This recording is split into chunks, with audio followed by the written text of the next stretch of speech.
Are you ready for a brand new season? Cycle 4 Season 10 will begin on January 17th at 2. The new season means there are new legendary items to collect, which includes the C4 S10 set, glasses, parachute, mask, cover, AUG, and more. In addition, players can use the new titles archive system to view the number of times a title has been acquired, highest completion progress, which seasons they were obtained in, and more. We've also added 4 new titles this season: Phenom, Almighty, Medic, and Summit. And we've added a star display for the Conqueror tier. Every 100 points bumps you up 1 mini-tier and adds a star. Also, season badge records for Season 1 through Season 19 have been updated. So, what's your tier goal this season? And will you make it? Let us know in the comments. Best wishes for ranking up in the new season. Great news! Metro Royale has debuted a new map. It's called Misty Port. This map is not only full of resources, but is also home to exciting battles. Additionally, the map has added zip lines and stairs to make moving about easier than ever. Also, to improve the player experience, we've added new bosses to the map. Try it out now.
Wake up.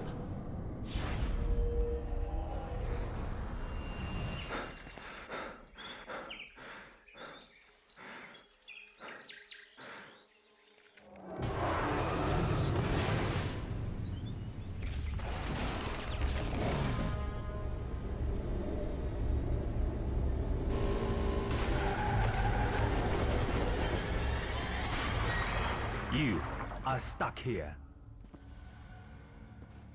You must accept the fact that there's no help but self-help.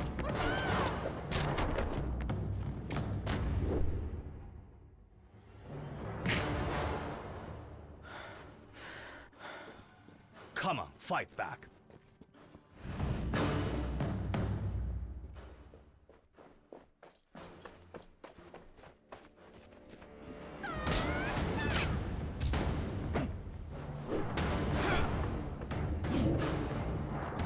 Remember, success is a journey, not a destination. Have faith in your ability. You will do just fine.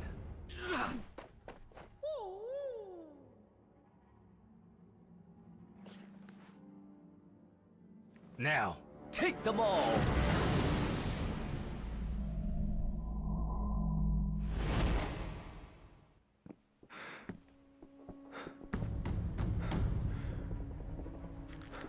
To know oneself is to study oneself in action with another person.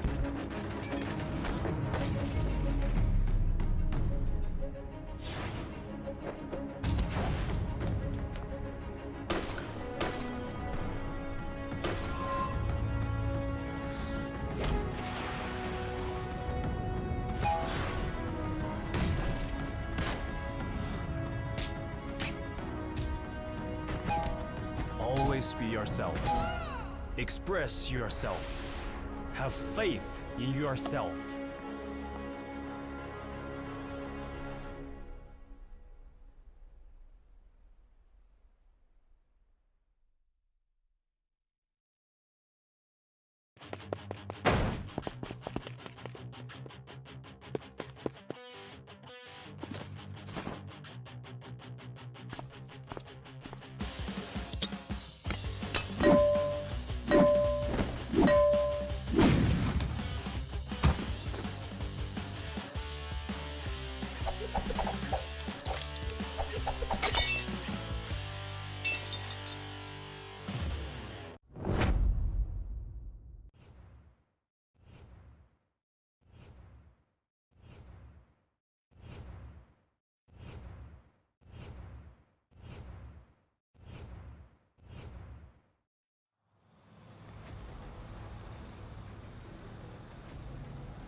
itu, dia terjaga sepanjang malam dan memikirkan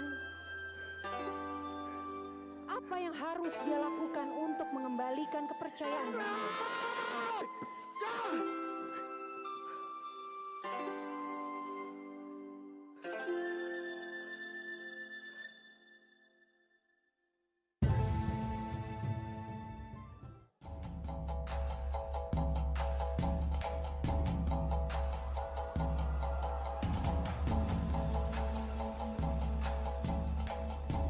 Perlahan, samar pria itu mendengar suara seperti ada yang sedang melakukan bela diri.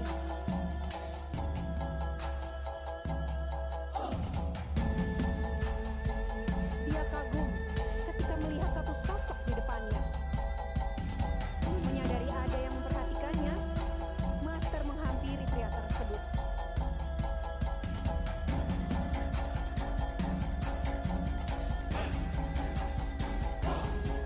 Sejak itu, Master dan pria tersebut terus berlatih bersama-sama. Seperti yang pernah dikatakan oleh Master Bruce Lee. Remember, success is a journey. Have faith in your ability. You will do just fine. Always be yourself. Express yourself.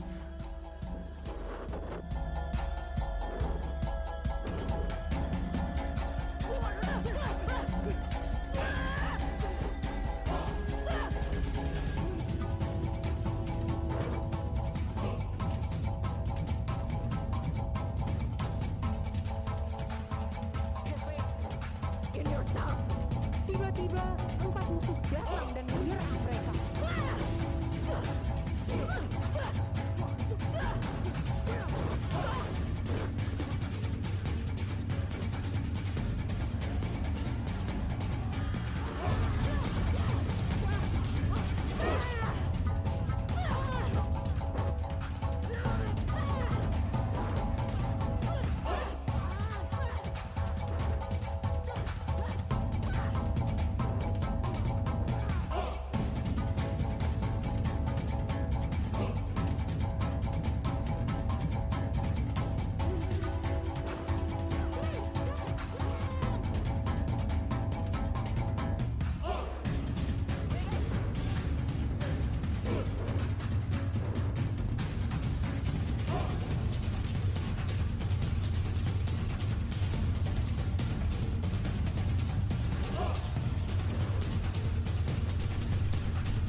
Oh, I think okay. Good morning, good evening, everyone here in the PMPL PMPL SEA Wildcard. I am Ray, and of course, join me here is Sir Cloud, and we will be your shoutcasters for today's set of games. How are you, Sir Cloud, and what are you looking forward for today?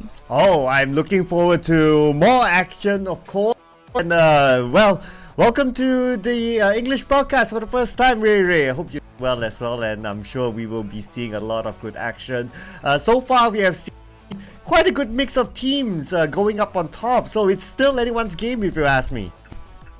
Yeah, I mean, there's just a lot of PH teams going, and I'm so excited to see more out of the Cambodian teams, of course. But as for Myanmar, hopefully it will be more exciting for those who are like at the top, on the bottom half of our leaderboards as of now. But basing on yesterday's set of games, I'm actually pretty shocked about the results. I also thought that there might be PH teams winning, but I think it's more out of the Cambodian teams who are really consistent all throughout.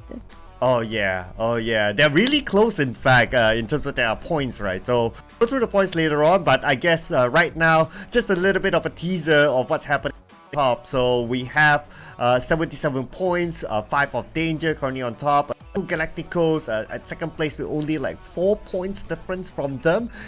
And Galacticos, of course, they are a staple name around, so they are a team that is not to be looked down upon. Expect them to do well with 2 chicken dinners. Yeah.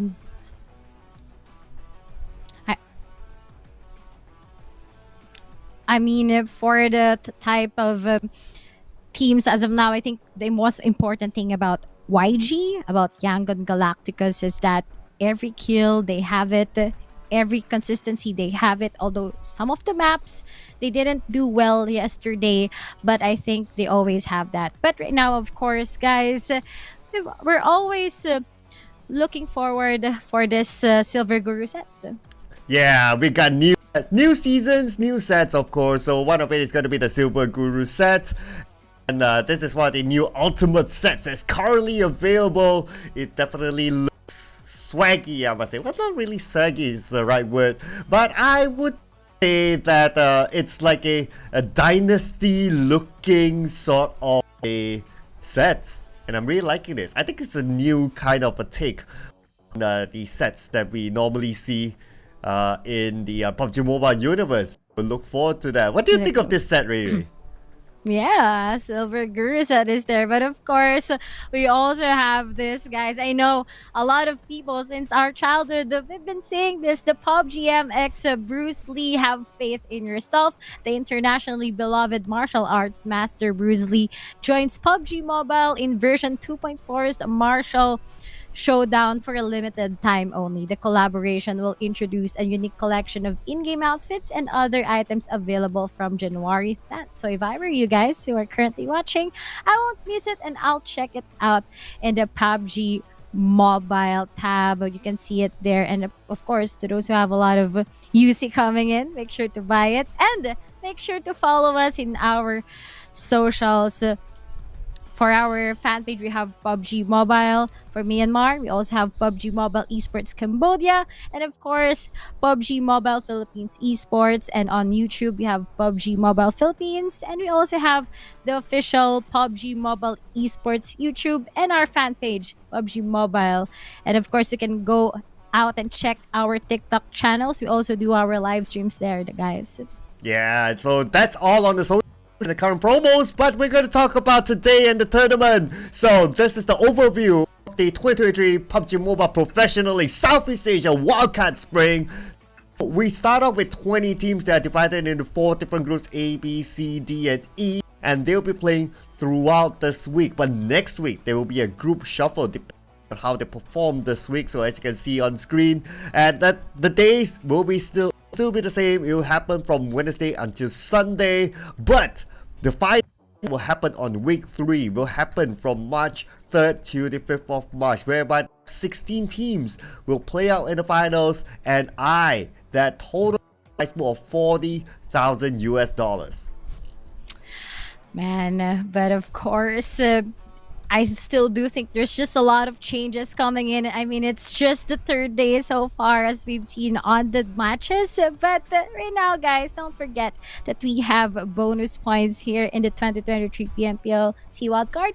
We have weekly bonus points awarded each week for weekly rankings, and followed by total bonus, week 1 weekly bonus plus the week 2 weekly bonuses and the initial bonus. It will start at the finals equal to total bonus points, and as you can see, here are the points there. But our participating teams, guys, it's still the same. No shuffle. They're already been shuffled into groups. You have Group A, YG, KE, Grab, Axis. Well, for Group B, we have SK, OJES, Vipers, SP. For Group C, we have G, Anchor, Enigma, H2O. And for Group D, we have BG, DX, Playbook, and of course, Flash Vision. But for Group E, we have Falcon, FOD, Sin, and West Point Mamba. So those are the 5 groups, but that's on the teams. Now we have the head-to-head, which is between Popov as well as Michi. Popov has been around the scene for quite a while and is put up against Michi. As we can see here, the average eliminations too far 1.5, 1.6, but average damage, it does favor onto Puff. Every survival time though, Michi is a better survivor, and this is all comes down to the points. Ooh, I really do think this 5 of danger, they've been consistent all throughout, and finally on the last map yesterday in Myanmar, they were able to capture that winner chicken dinner, earning them that top spot. Young and Galacticos, they weren't very consistent earlier on. For yesterday, hopefully they'll be able to come back here. But as for the other teams, Glab, APG, Sin, they're now back on track somehow yesterday. But for Anchor, just kind of like a little bit of those too soons yesterday, some inconsistencies, but hopefully we'll get to see more out of H2O, Vipers, and the other one. Quick recap about yesterday. Jess, they were just really good when it comes to top fragging, but I think the real problem that they usually have is when they go up against team on the latter parts of the circle. But as for YG, as for 5 of danger, I think these guys are quite a surprise. They're really a type of a team who's just up there for a lot of kills. So they're basically basing it on that. And for Yangon Galacticos, for those who are watching, their roster actually are new people. These guys are just newcomers, and yet they just brought out the best potential that they can have here in PMPL so far. Yeah, and so far the 2 teams that managed to get 1 chicken dinner, in other words 2, is Yangon Galacticos and Oscar. So these 2 teams, despite them getting 2 chicken dinners, well, another team is currently on top. So it does mean that they need to do a lot more in order to catch up. But then again, the points gap is not really far. So it's possible that today the number 1 spot could change. Of course, everyone wants to eye that crown of being the kings of Wildcard. Yeah, the wildcard teams are quite exciting, and I think ever since the start of this 2023, I'm still like picking out who's the best teams so far for the SEA Wildcard, but it's everybody's game. But here are our top Sunhawk performers before we proceed to our very first map. We have Ojes, Falcon, 5 of Danger, and Flash Vision. These teams are the usual also that you can see for the other bigger maps like Erangel and Myanmar. But you can really see how they manifest what they can bring out more, especially here in Sunhawk. Yeah, so far 4 teams, and well, actually before the show started, I got a text from. I'll talk about that story a little bit more later on, but just to introduce our format today, whereby we will be playing 5 matches. Of course, it's going to be the same. We're going to start off with Sunhawk.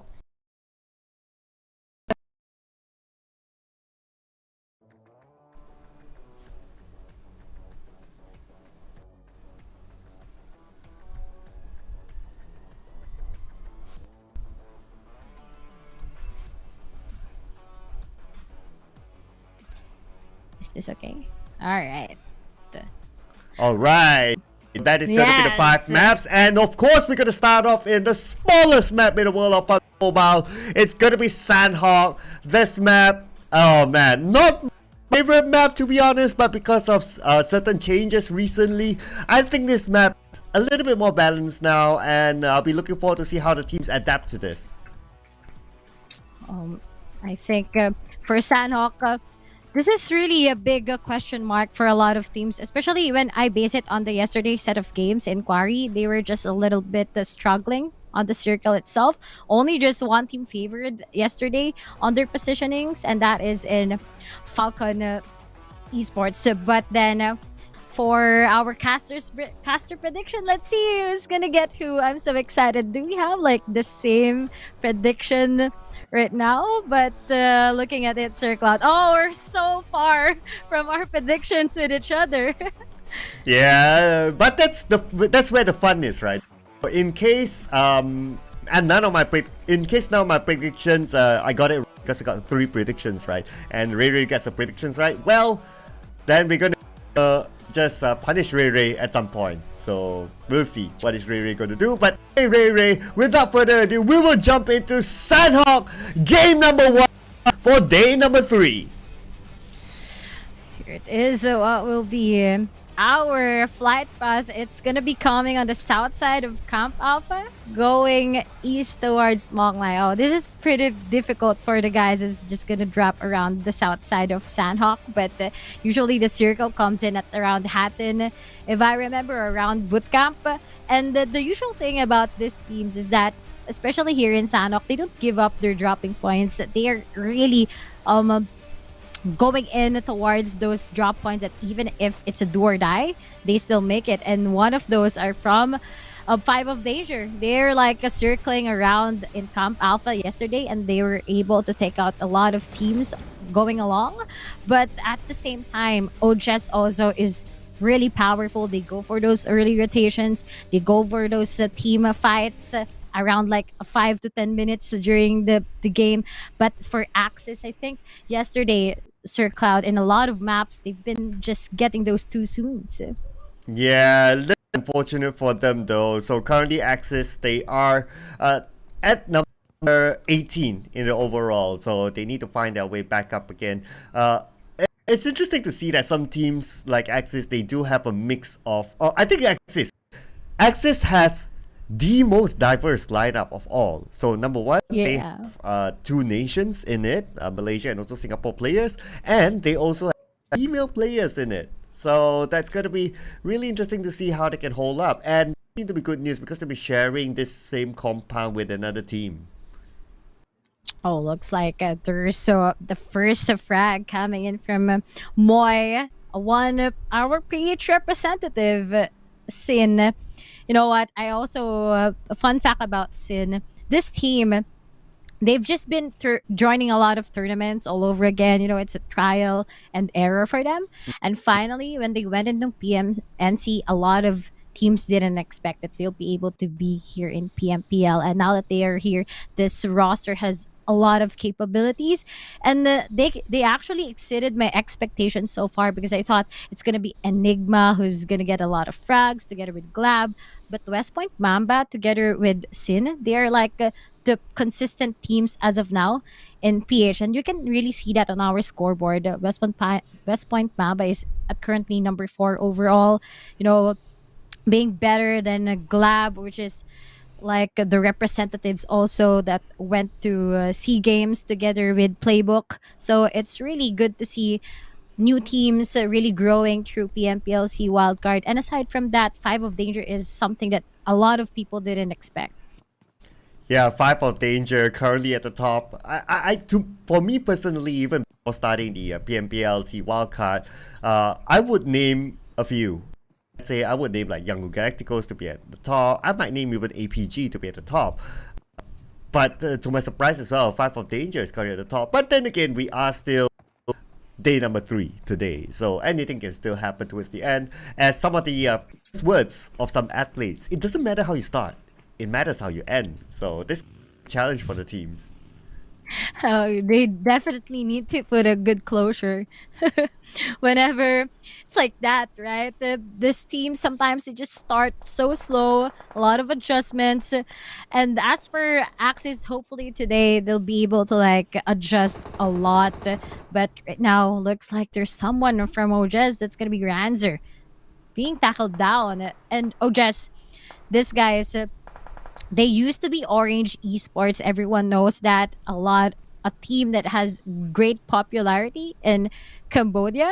And they also have like, they are also a streamer group. They also stream from time to time. They have a lot of viewers. And finally, they've been like active in the professional scene, like at least since 2019, if I remember correctly, for the SEA Wildcard. And even if some of them parted ways with Pov not being part of the roster as of now, you can really see that he's also growing in his own team, which is here also in PMPL. But looking at it, the Dragon, it's going to be Axis again versus Game Lab, and there's Nasty being taken already by Kai. Yeah, not good news for Axis. They had to share this compound, unfortunately. And some of the players are currently out. One is confirmed, one is screaming out for help, so it doesn't look good for them though. But if you kind of look at this, right, overall rating, it does look like Sandhawk is like this how should I put it, hard and fast battleground that people, when they drop, because the map is small and because of the recent changes inside the game, they are forced to take fights early on, and hence we see like at least 3 of them out right now, and probably make more soon. Yeah, that's just really something of a struggle. But looking at the positioning right now of Axis, it's really a struggle for them. How can they actually bail out? There's just 2 Glab members looking at them. They are not letting go of this point kills, most probably. And Axis, they've been like one of those notable teams coming in from the SG scene and going up against other team here in PMPL Wildcard. I've been seeing a lot of struggles from them, especially here in Sandhawk together with Erangel. They've been meeting a lot of teams along the way. The rotation is really shaky. But aside from that, you can also see H2O also is a team that really did inconsistent during the first day when it was around rather on the first day. But yesterday, they were really impressive also in Miramar. So maybe there's just a lot of teams who are struggling here in Sandhawk. But when it comes to Erangel and Miramar, when it comes to the bigger maps in PUBG Mobile, they can actually take on their actual strategies. Because here in Sandhawk, sometimes it's a hit or miss. Yeah, that's the thing about Sandhawk, that honestly the reason why I don't really like Sandhawk is because it's very circle dependent. If, for example, if the circle goes towards the Camp Alpha Island, for example, teams that either drop there or make their way onto the Camp Alpha Mountains have the biggest advantage of securing a lot of points, or even the chicken dinner itself. And it's very difficult for teams like, let's say, if you drop really, really far away, if you drop like around Lakawi, for example, the circle is there, your chances of survival is very, very low. So I feel that this map is kind of circle dependent, so it's a little bit hard for the teams. But then again, of course, that's the challenge as professional teams, right? But I do look forward to one day if Vikendi might come back to the main stage. Oh yeah, I kind of look forward to these teams, especially when they go out already to the main stage. I mean, it's really different when you're on that versus here, because the meta is quite different. But I think with the new point system coming in, this teams has been improving so far when it comes to those engagements, when it comes to those close, and when it comes to those takes on the positionings that they have in each ceiling here in Sandhawk or in the other maps. But looks like Glab is on a spree once again. They'll be seeing their fellow PH team representative, which is Vipers. But as for Sin, they want to take down Falcon. no. The ones who were like the winners of the previous Sandhawk that we had yesterday. And Andrew took down Lanju, one of their entry fraggers. But there's just the trades coming in. Moy taking down Andrew. That's some good answers coming in from Sin. Ooh, okay, let's see if Guap can actually finish this up. Super duper low on his opponents. Try to find a good angle. Goes in, and there you have it. Andrew's out. That means also that Ray, what are your predictions? Unfortunately, is not included. Yeah, kind of like favoring me on my side. Thanks, Sin. Don't deny me, guys. But I should have like put them in Sandhawk because they've been really good also yesterday. They finished at top 6 if I remember correctly. But H2O, this team, they've been struggling a lot in Sandhawk maps, in Sandhawk map yesterday. But I love their improvement in Miramar. They've been like doing it really good with those skills. But for Enigma, once again, looks like they kind of crumbled up. They've been in Sandhawk, they have just this sense of kind of really scared to actually go and take out a lot of teams, because in Miramar they've been doing so well. They've been like pushing around, going from one place to another, finding their enemies.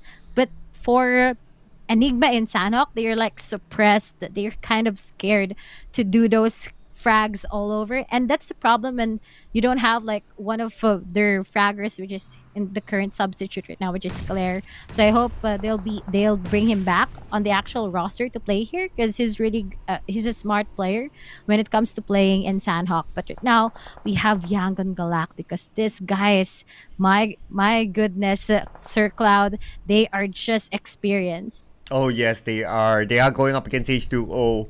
H2O as a brand name, it's not their first showing in the PMPL. They have been in the first season of the PMPL MYSG back then. Of course, it's a totally different roster right now. I wouldn't say that they were superb the last time they were on the PMPL stage. But this time around as well, still a little bit struggling for them. They still need to work out a lot in order to get back onto the chart, and most importantly, try to get back into the top 16. Hopefully, that's I think for the SEA Wildcard teams, they have so much to learn when they go into the actual PMPL stage or in the finals, I guess, going up against other SEA teams in their own regions. But at least KE right now is denying the guys from SB. Just a blink of an eye, they have been eliminated. Look at this, guys, really sniffling around each other, actually getting in for this engagement. And the compound takes are really important in Sanok, especially that it will be ending up in ruins. It's an open area for everyone. There's no way that you can hide around there unless you're too confident like KE to just take on the kills, get that compound, and wait for the next circle. Oh, can you imagine, Ray? We have at least like 5 teams still on the Cam Alpha Island, and they all need to migrate down to the Ruins Island. We can expect to see a lot of fights happening at the bridge. At the bridge and at the, some will call it the L house, some will call it the 7th house on the right, just outskirts of boot camp. So I think those were the two key fight areas. Unless if any team would be creative enough to go maybe through Paradise Resort and come back in, that would be a really bold move. But to do that, of course, they will need to have a vehicle, and we all do know how often you can get a vehicle inside of Sandhawk. It's not that often.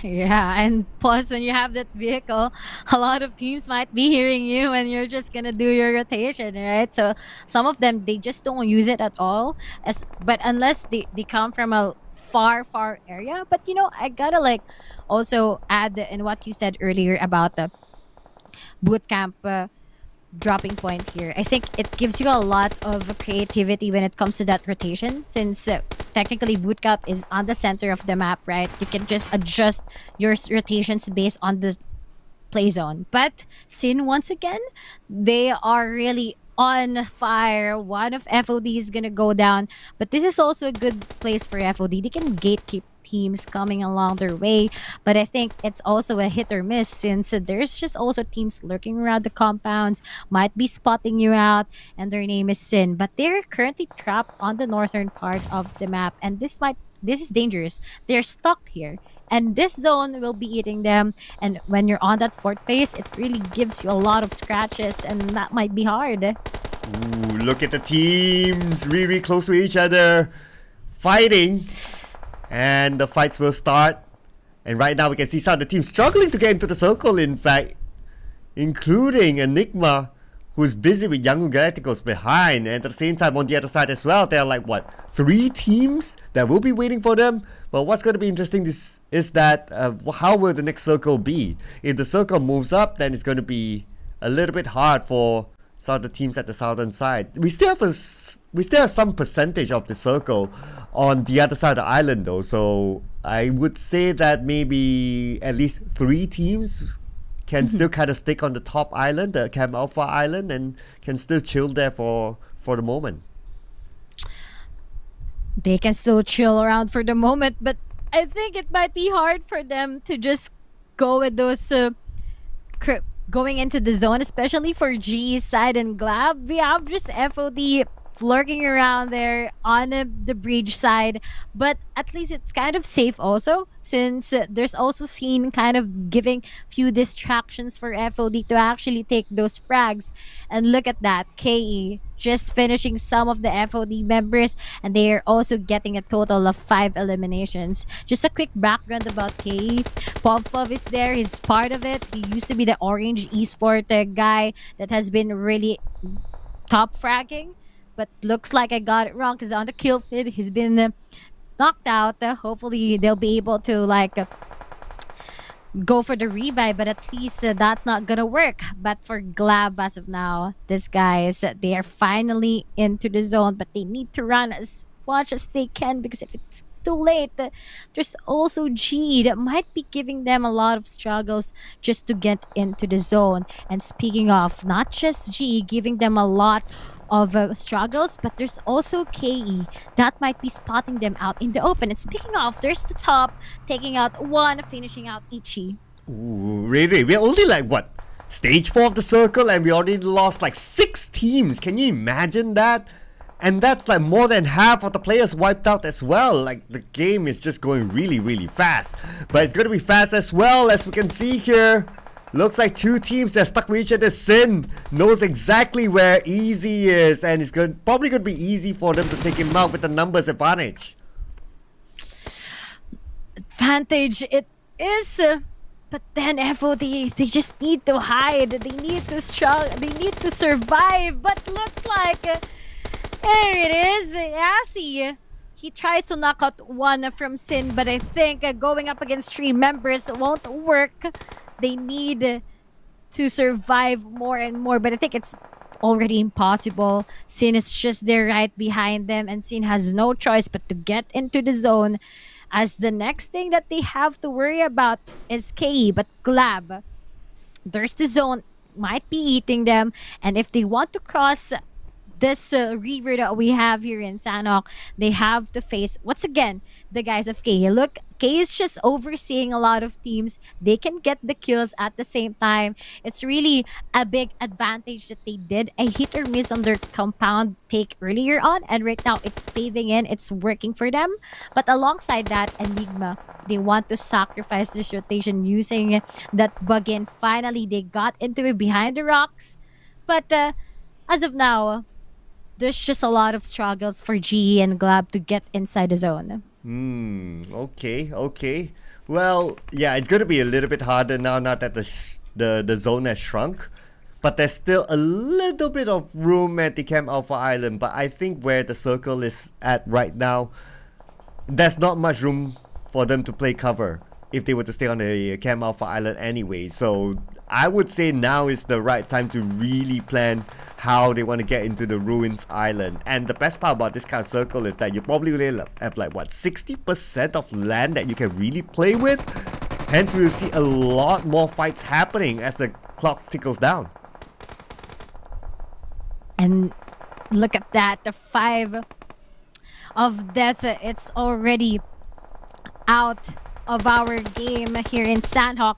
But while that is happening, there's just a lot of teams, including Glab, trap out outside the play zone. They don't have any heals together with G, but there's also some of the teams just dying out, no heals available. H2O also has been eliminated, trimming it down to the last 6 teams. Imagine we're still on the stage 5. Usually when you have like 16 teams with the previous points here in PUBG Mobile, I think they would have like played it safe. But right now, they really need to get the kills as much as possible, since our scorelines here in PUBG Mobile kind of change. So they have to make those kills work. But looks like the zone is gonna be favoring Ojes and Skynine. He needs to make an opening just to be able to secure inside the circle. But the next thing that they have to see is that there's West Point Mamba blocking off their rotation, blocking off their usual plans, and of course KE giving so much pressure for the teams right now out in the open. Oh, can you imagine this, really? We're already like the top 5 teams, and it's only stage 6 of the circle. We're not even at stage 7. My goodness. But anyway, Sin managed to get 10 elimination points, doing well in this round. And at least the top 5 teams, we still have like 3 teams still having full squad. So it's going to be interesting to see how this turns out as we watch the final few moments of the game. Now KE is waiting for Sin to come in. Sin is having trouble. They're still on the outside of the circle and the zone is closing in. While the zone is closing in, they need to get that KE positioning as much as possible, because if that won't work, it might be a really big of a struggle for them. But Sin, they're just throwing all out those grenades, setting up kind of the smokes, but there's also the top pushing, giving in the mollies so that they won't be able to cross. But while they're just preparing for that, they are actually just giving them distractions while going inside the circle, because they have to go up against each other just to be able to secure most of those kills. But then Michi is just taking down KE, and there's also Moy once again. The Vax is already eliminated. We all thought it's gonna favor KE's side, but it's not. Popov tries to secure still, but that won't happen because Lanju spots him out, leaving only one behind for KE. Oh, that was unfortunate for Popov. He tried to get into the circle, but unfortunately was spotted out. Now it's going to be Holy Lanju. He needs to get into the circle. The blue is closing in just behind him, but they're not done yet with their opponent. They still need to spot out the rest of KE before they can backstab them. Oh, they're just fighting while the zone is closing. And West Point Mamba, all of them was like, okay, let's just get inside the circle. Let's just let them go up against each other. We need to go with our priorities right now. And while Sin is doing that, they want to take out the Kaya, the last member of KE. And finally, he's just being eaten by the play zone. But the next thing that Scene has to face is, of course, the guys from Viper. So we have 3 PH teams remaining. And is this gonna be their first winner chicken dinner once again for today? I think yes, definitely it is. But who's gonna get it? Vipers, there's still 3 guys remaining. And as for Sin, they need to get that. But looks like this play zone won't allow them. And Deja will be probably taking out 1 kill, but that won't be possible as the Migs will be able to spot him. Well, I want to say Vipers was in the best position, but now it looks like it's going to be West Point Mamba having the upper hand. 4 of them still active versus 3 from Vipers, and looking at their current position, they seem to be in a better angle as compared to Vipers. Of course, the only thing is that they're clumped up together. One name might rule them all. That's the risk that they're taking at this moment. But Viper's not going to go down without a fight. Still managed to take down 2 from West Point Mambas. Here it is. Deja tries to cook a nade. He might be able to eliminate them. And Vipers, they were just so silent all throughout those battles. And finally, getting their first winner chicken dinner all throughout here in the PMPL SEA Wildcard. These guys, they've been like teammates for quite a while now. I think they all started around the early 2020. They used to be the Sab Fuegos, and now they are here in Vipers Clan. A lot of experienced player during the PMCO bringing it here, and there's just a lot of struggles for this team so far before on the first few days. And I think here in Sanok, we can definitely say that they've been adjusting so far, and it's finally worth it. Yeah, absolutely. Their best achievement was like number 4 in 2 rounds, and the rest of them is like 10 and above. So this is definitely a major boost for Vipers Clan, and will definitely bring them up at least somewhere into the middle, maybe even the top 10, but we need to tabulate the scores. Okay, top 10 may be a little bit too much, but at least on the outskirts of top 10. And if you can maintain the top 16 until the 2 weeks are over, you will secure your slot into the finals, which will happen later on week 3. So as long as they can continue a consistent run, they might not get chicken dinners every round, but if they can take this as a starting point and continue on the consistency run, we might see them in the grand finals. Hopefully. This is really big for Vipers. We've seen them like not starting it all great during like the first day of a 3-day tournament in PUBG Mobile usually, and on the second and third day, that's when they'll finally be able to adjust.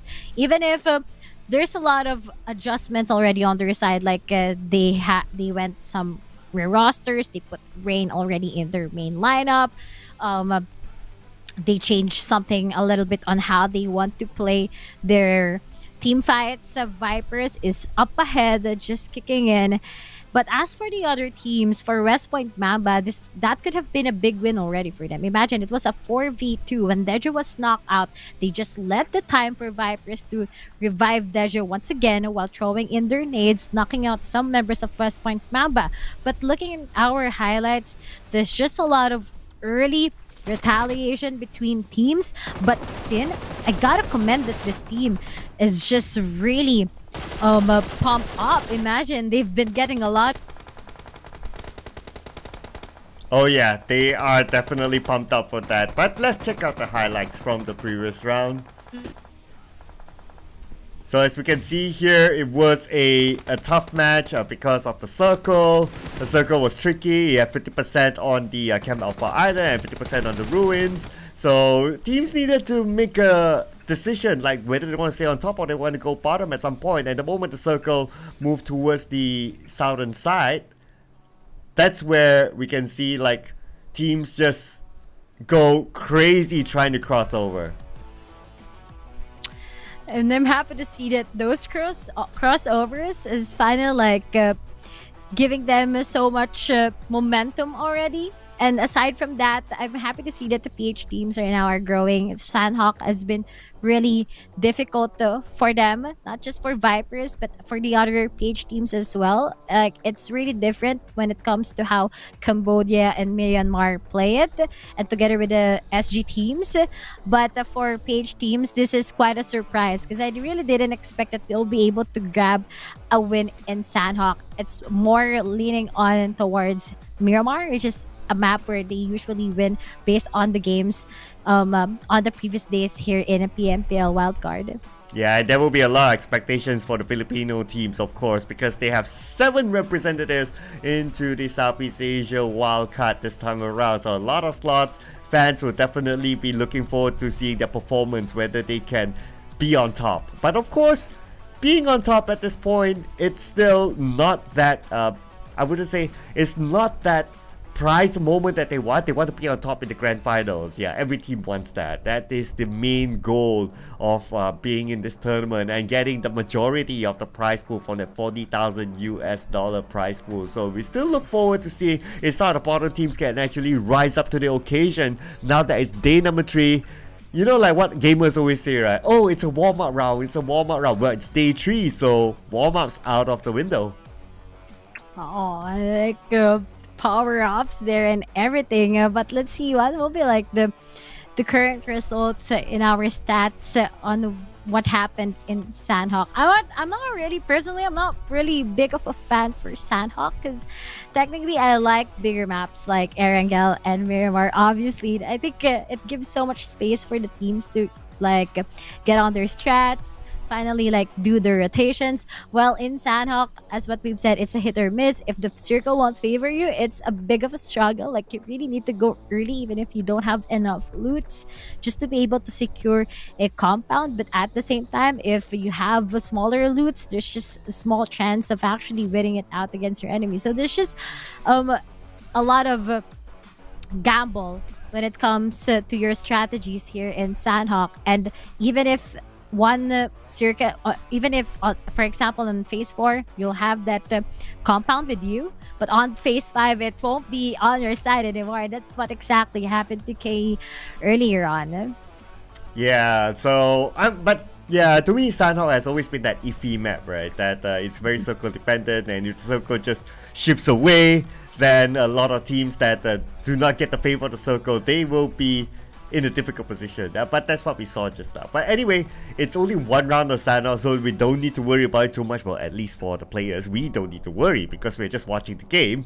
So it's going to be up to the players how they're going to adapt themselves into future Sanhoks ahead, because definitely we'll be playing Sanhok every day. I'm pretty sure Sanhok is going to make a appearance in the finals as well. Oh, I just really miss Vikendi. Oh yeah, me too.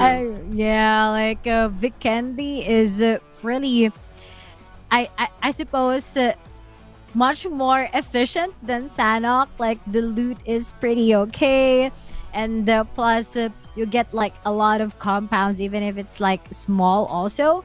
But looks like we only have Sanhok, but at least we're already done with Sanhok. We're gonna go into Erangel already. What are like your expectations for this map? Because me personally, based on the previous games that we've seen, I think Myanmar teams are very consistent in this map. I've seen Yangon Galacticos getting a lot of frags. They've been like the team with the most kills, and apparently the overall, the chicken dinner points equivalent to like a total of 24 points, because that's already big considering that we have the new point system here in PUBG Mobile, right? They had a total of 14. They were just overseeing everyone on the mountain side of Gatka, and even if teams try to like get their positioning, Yangon Galacticos is just so good. They've been really giving these teams a hard punishment all throughout. But then, considering that a lot of teams also are good in Myanmar, yesterday it was quite a surprise for me that the teams that we are like expecting to just go up and actually just be good, and that's KE themselves and Five of Danger. They've been like consistent on the last two maps itself. That's why they were able to gather a total of, rather on the side of Five of Death, the number one score, number one position right now in the total ranking. So this is just where maybe the teams have their own specialty in their maps, but Erangel and Myanmar, they're just the game changers. Yeah, Erangel, plus they are the majority of the maps, so it's those maps that you have to master at the end of the day. Even if you remember when we had like previous seasons, it's always sad how to be played only once as compared to the other maps. And the other maps will be played at least twice. So yeah, so teams definitely need to put a lot more focus onto the other maps too. But what's interesting about this Sanhok this time around is that because of the changes into the game, we can no longer see teams playing the healing game. And that's the fun part about it. Like if they, that's why we can see a lot of fights towards the end. And I think this is essentially the best way to play the game. Like you end the game on a high, just fighting each other to get that number one slot and to be the number one. Oh, be the one. I remember that hashtag. I think it was around 2019 of PMCO, right? I see. But aside from that, a lot of viewers has been asking, who's your personal pick, actually, Sir Cloud, in our 20 teams as of now here in SEA Wildcard? Who's like your favorite? Ooh, is that referring to a player or a team? Oh yeah, a team and player, whatever you like. Oh no, this is so hard. You know, this is so hard. I mean, a lot of teams, they are really good. My goodness, it's really hard, right? But I guess if I were to pick one, just on top of my head, might probably be Yangon Galacticos, just because of that track record as well, being in the Southeast Asia PUBG Mobile scene. But if I were to pick an underdog now, I think that's kind of like a name that's kind of staple, right? So if I were to kind of pick an underdog, right, I would kind of want to see maybe like Austria do well. I don't know. To be honest, it's really hard, right?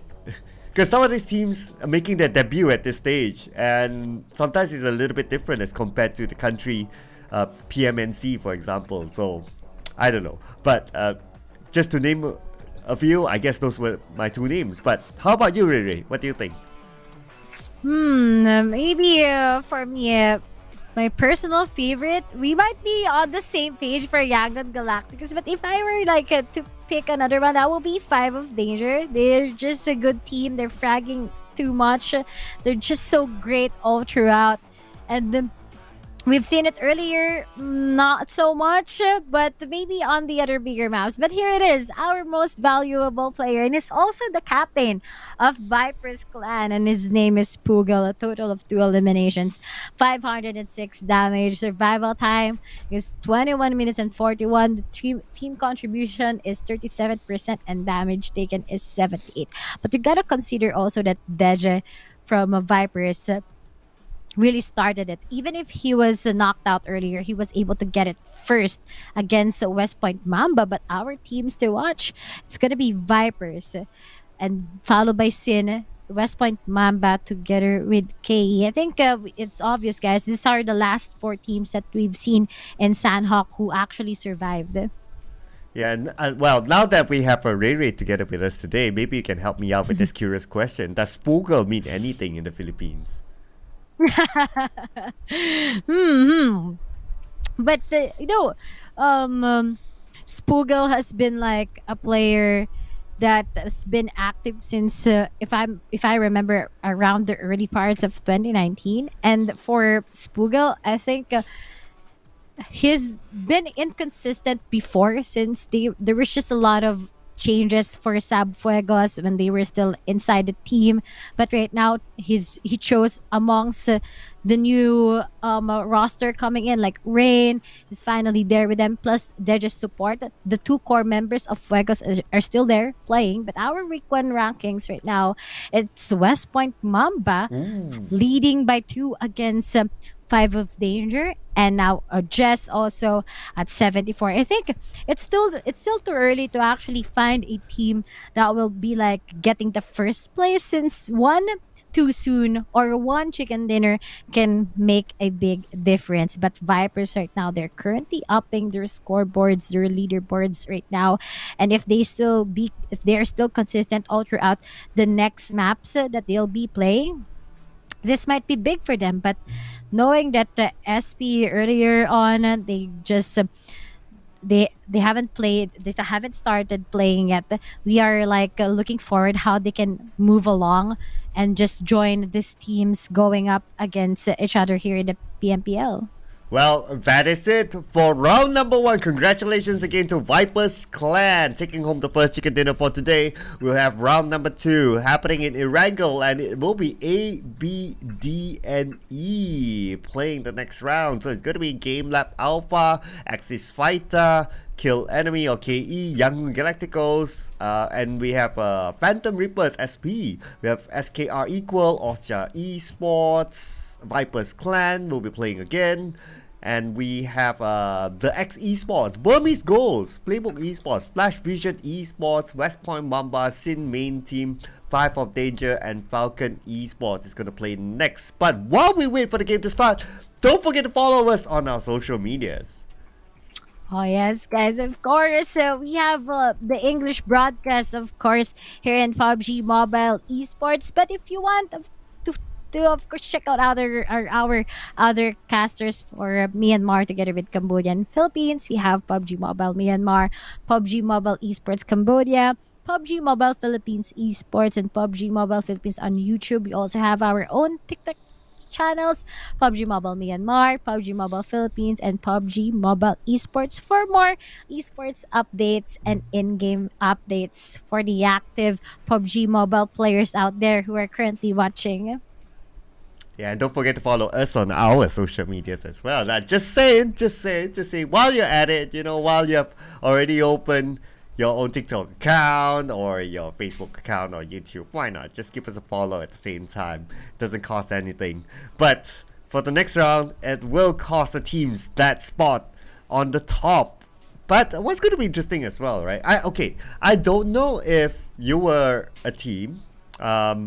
Would you be would the placements going on to week number 2 matter to you, or it doesn't matter? What do you think, Riri? That's a good question. But For me, the biggest, knowing that we've been casting like what a month worth of group stages, right? A 5-day league per week. I think the most important part is on the last week itself, or maybe on the last 3 days here in PMPL. But as of now, if I were like one of the teams here, I'll do my best to really be consistent and get that winner chicken dinner as much as possible, because we have those weekly bonuses that will add up and give you an advantage on the finals itself. So these 2 weeks they need to maximize that, because if they don't, that might be a big struggle for them to actually not just get into the top 16 but to actually take that slot going into the bigger stage here in PUBG Mobile. True enough, true enough. It could be okay, I'm kind of think of this scenario whereby in previous PMPLs, right, there were teams that they don't do really well in the league, like they don't rank up that many bonus points, but when it comes to the finals, they just blow everyone away. So we have seen that kind of comeback before. It is of course not impossible for our teams here to actually do that in the grand finals. But there's still many days to go, and at the end of the day, you as a team, you don't want to be put in a situation where you are forced to do that comeback. You don't want to be in a comeback situation. You always want to be like at the healthy starting position, so that when you go into the finals, yes, you may need to worry about teams behind you, but at least you have that peace of mind that you have some gap as compared to other teams.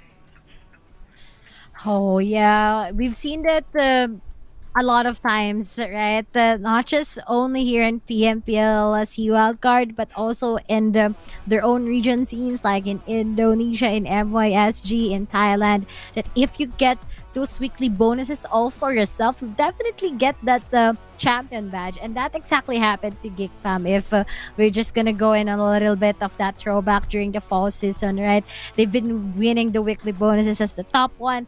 And even if they were like struggling on the finals itself in the MYSG PMPL, the bonus points really gave them big of an advantage, even if there were just teams like going up against them, like 4 rivals. They also want to get that number 1, but it really helped Geek Fam, and hopefully that's just the same for the teams as of now who just wants to get the number 1. Those weekly bonuses are very important. Even if you lose, at least the consistency on 1 day out of 3 on the upcoming finals, at least you have that security that you can still get a lot of points along the way.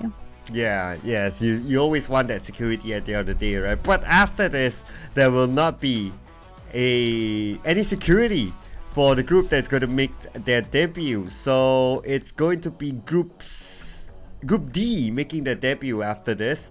Group D consists of DX Esports, Burmese Ghost, Playboy Esports, and Flash Vision Esports. Burmese Ghost is very interesting though. They are a reputable Southeast Asia esports brand, I would say, but surprised to see them currently at the bottom of the overall chart. So hopefully they'll be able to live up to their name of being one of the active esports organization within the Southeast Asia region to actually climb back up. Of course, we still have many days to play. Besides that as well, Flash Vision Esports also making a comeback as well into the scene. They have been absent for a couple of seasons now, back in the PMPL MYSG period, and glad to see them now. They are here. So, but of course, it's a change of a roster. But within their roster, they have 2 Malaysian players that have been in the scene for quite a while, especially one of them, Atai, whom I used to work with as well. Great guy, and I'm very happy to see him actually competing again. He's always been this fighter kind of guy. Our personal favorite will always be Rager, but here are our caster predictions. As for Sir Cloud, of course, we're seeing Vipers. Oh, okay, Vipers and OJS and SKQ. But as for me, I'm gonna go with YG. Flash Vision is what you guys are talking about earlier on before we started this prediction, and a Game Lab. But you know, YG is really strong in Erangel.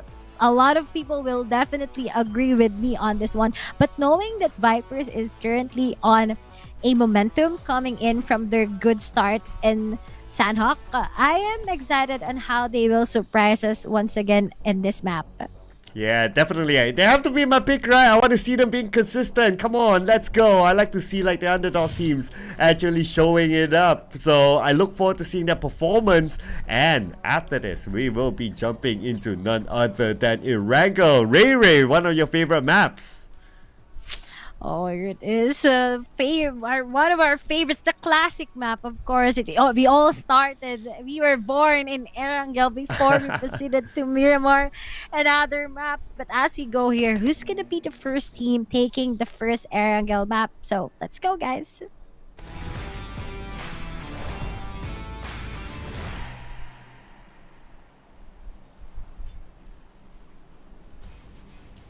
Alright, here we go. Erangel will be the battleground for our teams in match number 2 for day number 3. So again, one group will be sitting out of Erangel, and that will be Group C. So Group D will be making their debut. So the teams will need to adapt to the changes within the groups, because every day will be a shuffle of groups, so the teams will just need to be prepared for all of that. Now let's see if they can actually do it after this, as the flight path seems to be pretty nice, coming through the middle, cutting across Pachinki up onto Severny, so that's going to be balanced for all the teams. Now one thing about this kind of map that is kind of big is that if the flight path is one-sided, if it goes like on the left, right, whichever, Yeah. some teams may be on a disadvantage if they were to drop. Now, if they want to drop into their own draw spot, because they need to get vehicles in between, and that's where scuffles can happen.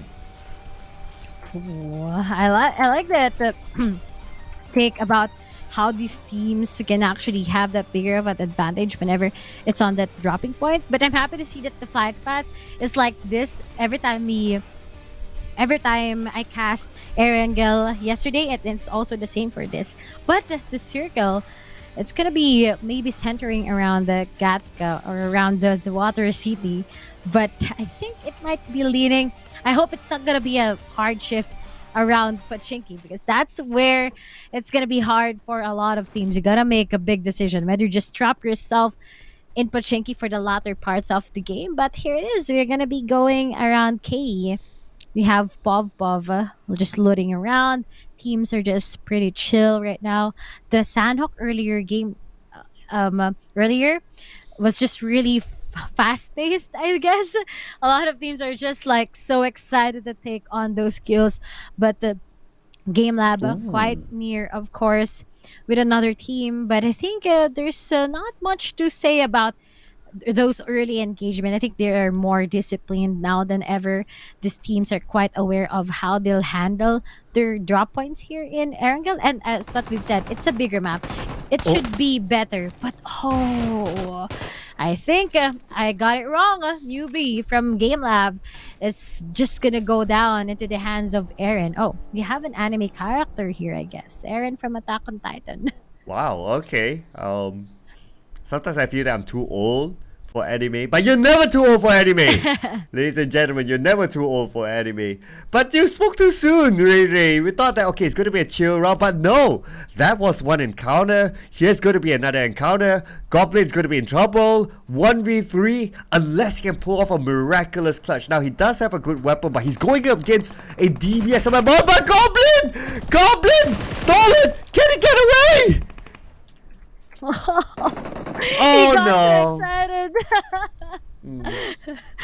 You're actually right, Sir Cloud. I think it's quite unfortunate. These guys, they just want to get the vehicle and just get out of it. But this seems like they don't have much of a choice. They need to get those guns and try to pick off at least those who's going to be dropping with them. And imagine, you had like, at least 5 to 10 minute waiting time to get into the lobby and now play inside the game. Then you're just only gonna be pick off. And but at least we haven't seen those teams that are just in a single dropping point, because yesterday there were at least a lot. That's Axis also.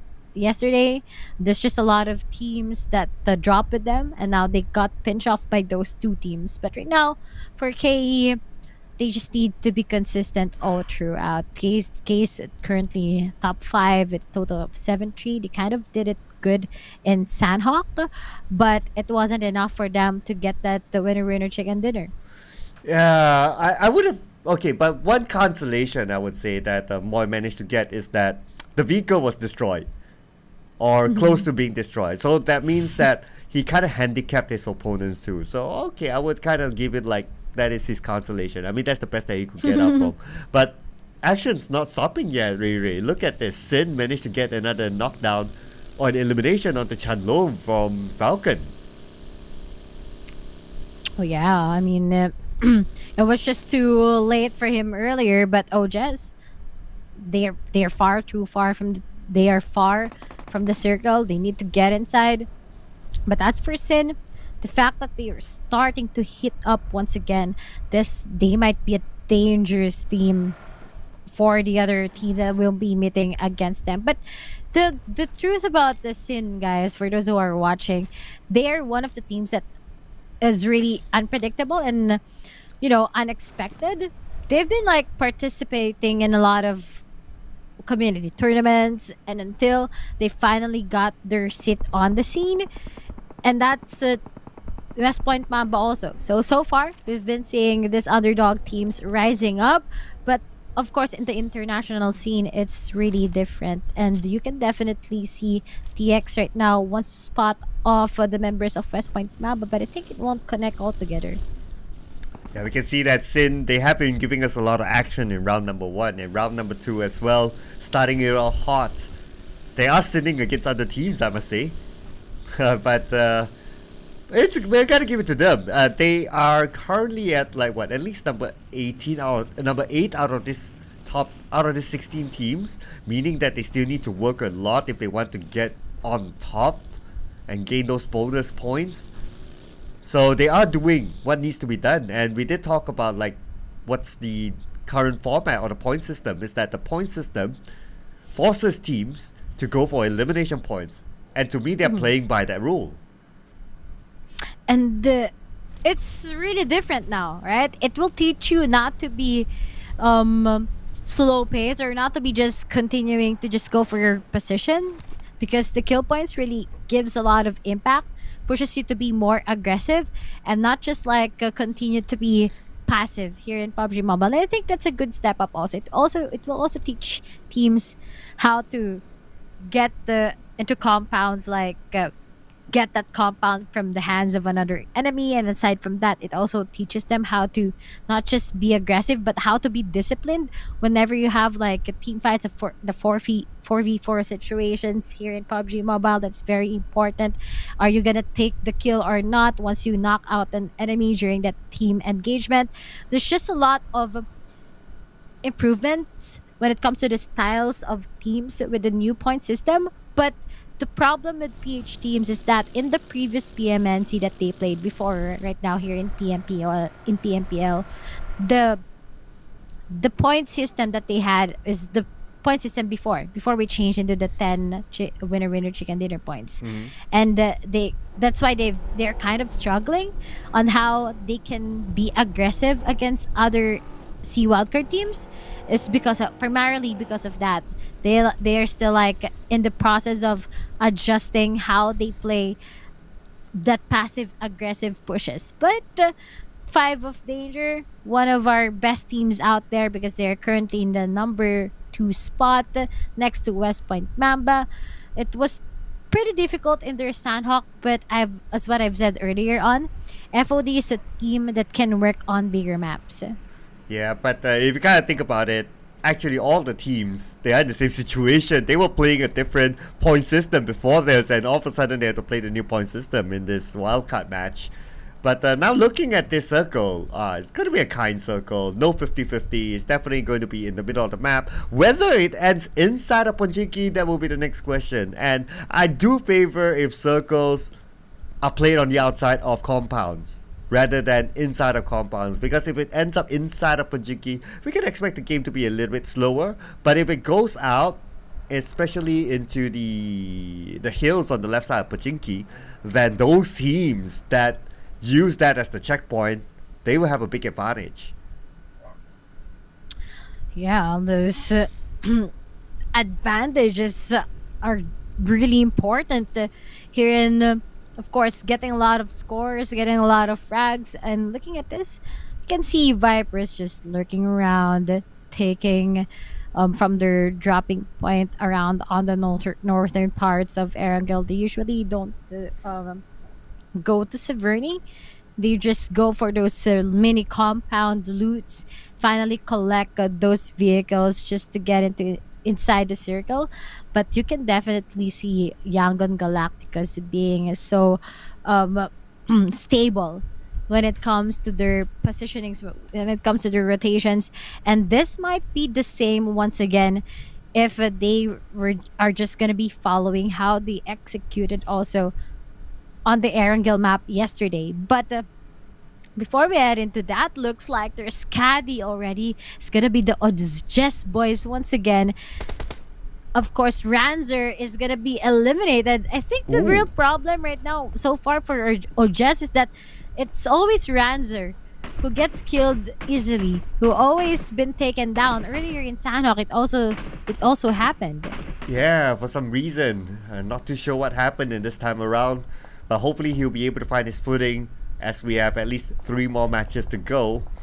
But maybe 2 more for him for today at least. But nevertheless, there's still a lot of opportunity to come back. As other teams, we don't know how consistent they'll be as well. So he just needs to keep his mental strength up. Looking over at these 2 teams, looks like Vipers know they have company, knows that there's someone else around this compound. Decided to not go straight in. And no reason to as well. And if we consider that the current point system is very punishing, if you're eliminated early, no team wants to go out at this point. Of course, there's no way already for these teams also to make big mistakes because it's already the 3rd day. Yesterday, we casters were talking about maybe they just need a little bit of that adjustment. But in the 3rd day already, they need to know how they will play this just to be able to be on the top 3 or especially in the first place. But here it is. As what I've said, hopefully the circle won't go into Pochinki, but I jinx it. It's gonna go into Pochinki. It's gonna be hard because if it's gonna end on the actual town of Pochinki, these teams, they need to like roll over there already, and no chances of getting out in Pochinki. But if it's gonna be favor as to where SP is, that's gonna be the bigger question. Will these teams actually survive out in the open? Well, looks like teams want to play inside of Pochinki, and we have Younger Galacticos and Axis just next to each other with KE overlooking them on the left, but one player from KE is currently down, needs to be picked up. But shouldn't be a problem as the circle is still big enough. Teams are not close enough yet. And one thing about inside of Pochinki is that you have a lot of buildings that you can sneak around to go and save your teammate. Oh yeah, this is just YG. They told themselves, okay, let's just go in to Pochinki itself. We have no other assurances that we'll be able to be to survive the other parts of the circle. But it looks like Romeo boy. These guys from Axis, they just want to rush over as to where YG is. Okay, they're quite prepared for this already. There's no way. It's like a baby laying out Romeo boy, leaving 3 from Yangon Galacticos left behind is in this Pochinki map, while the other teams are just securing this house takeovers, while the other parts of the circle, they're just rotating, like second guessing whether they need to go into Pochinki town or not. Well, as they say, Romeo must die. So unfortunately he went out. And that's not good news, of course, for the team. But then again, okay, they have to be aware as well that there seems to be another team on the other side looking to come in anytime soon. So they got to cover their angles. They got to look outside as well as looking inside. And this is the tough part about defending a compound. You need to have multiple angles. And it doesn't help that if you're down by 1 man, that means you're cut off by 1 angle. Axis seems to have them covered. They have 2 players on the outside and 2 players on the inside. But they are looking at trying to take out 2 teams. Oh, aside from struggling going up against two teams, what they can do also is that while this is happening to YG, like all of them are going one by one, Axis can just get some frags, go with those backstabs against K, but I think that won't happen. But for YG, I think this is really hard. The fact that they went into this edge of Pochinki Town means that they're actually open from a lot of teams. You have SB giving them a pressure. We also have Axis together with the Team KE. So this is just a big gamble that they need to take, but it seems like it didn't work for them. While Glab, they're also on their way inside Pochinki. A lot of teams are just gonna park in Pochinki because most probably they're expecting that the circle will end up in that town itself. Ooh, okay. At this point, if teams want to go straight into the middle of Pochinki, it might be a little bit late because there are so many teams already inside of it. So the best that they might want to do is just to play from outside of Pochinki, trying to come in, try to find an opening. But hey! Hello, DBS and DBS from WT. Almost taking out one. But he didn't get it, did he? Oh, can they really do that? Oh, YG! Oh my! I think I have the caster curse right now. I told people that they are good in Erangel, but they got the top 16. But looking at it, it's already, we are already in stage 4, and so far we only have one team being eliminated. That will give YG a disadvantage because KE together with OJS can take them over anytime now, especially if they'll be the ones getting that winner chicken dinner. From the top 1 to 5, they can have that big advantage just because of one good game. But looks like the Vax will be able to take down already Mary, followed also by Migs from West Point Mamba. So there's already those long range knockouts from each of the teams all around Pochinki, all around the corners. But this is the most challenging part. How can you actually get a good stronghold knowing that these teams around you can just put off those grenades anytime at you or somehow spot you out in the bigger windows already on each building? I think we have to share the casters because when you ask me like, oh, which team do I like? Well, I did mention YG is one of it, so we're going to share that 50-50. But now, look at the amount of teams inside of Pochinki, Ray. Obviously, there can only be one team at the church outside of Pochinki. But other than that, that's like, well, I'm starting to lose count. Maybe there's like at least 6 teams inside of Pochinki, and we still have a lot of teams on the outside, which is off screen at this moment. I wonder how they're going to go in, but before that, we're going to put focus on to these two teams. Going to be PB going up against another team, FOD. Let's go!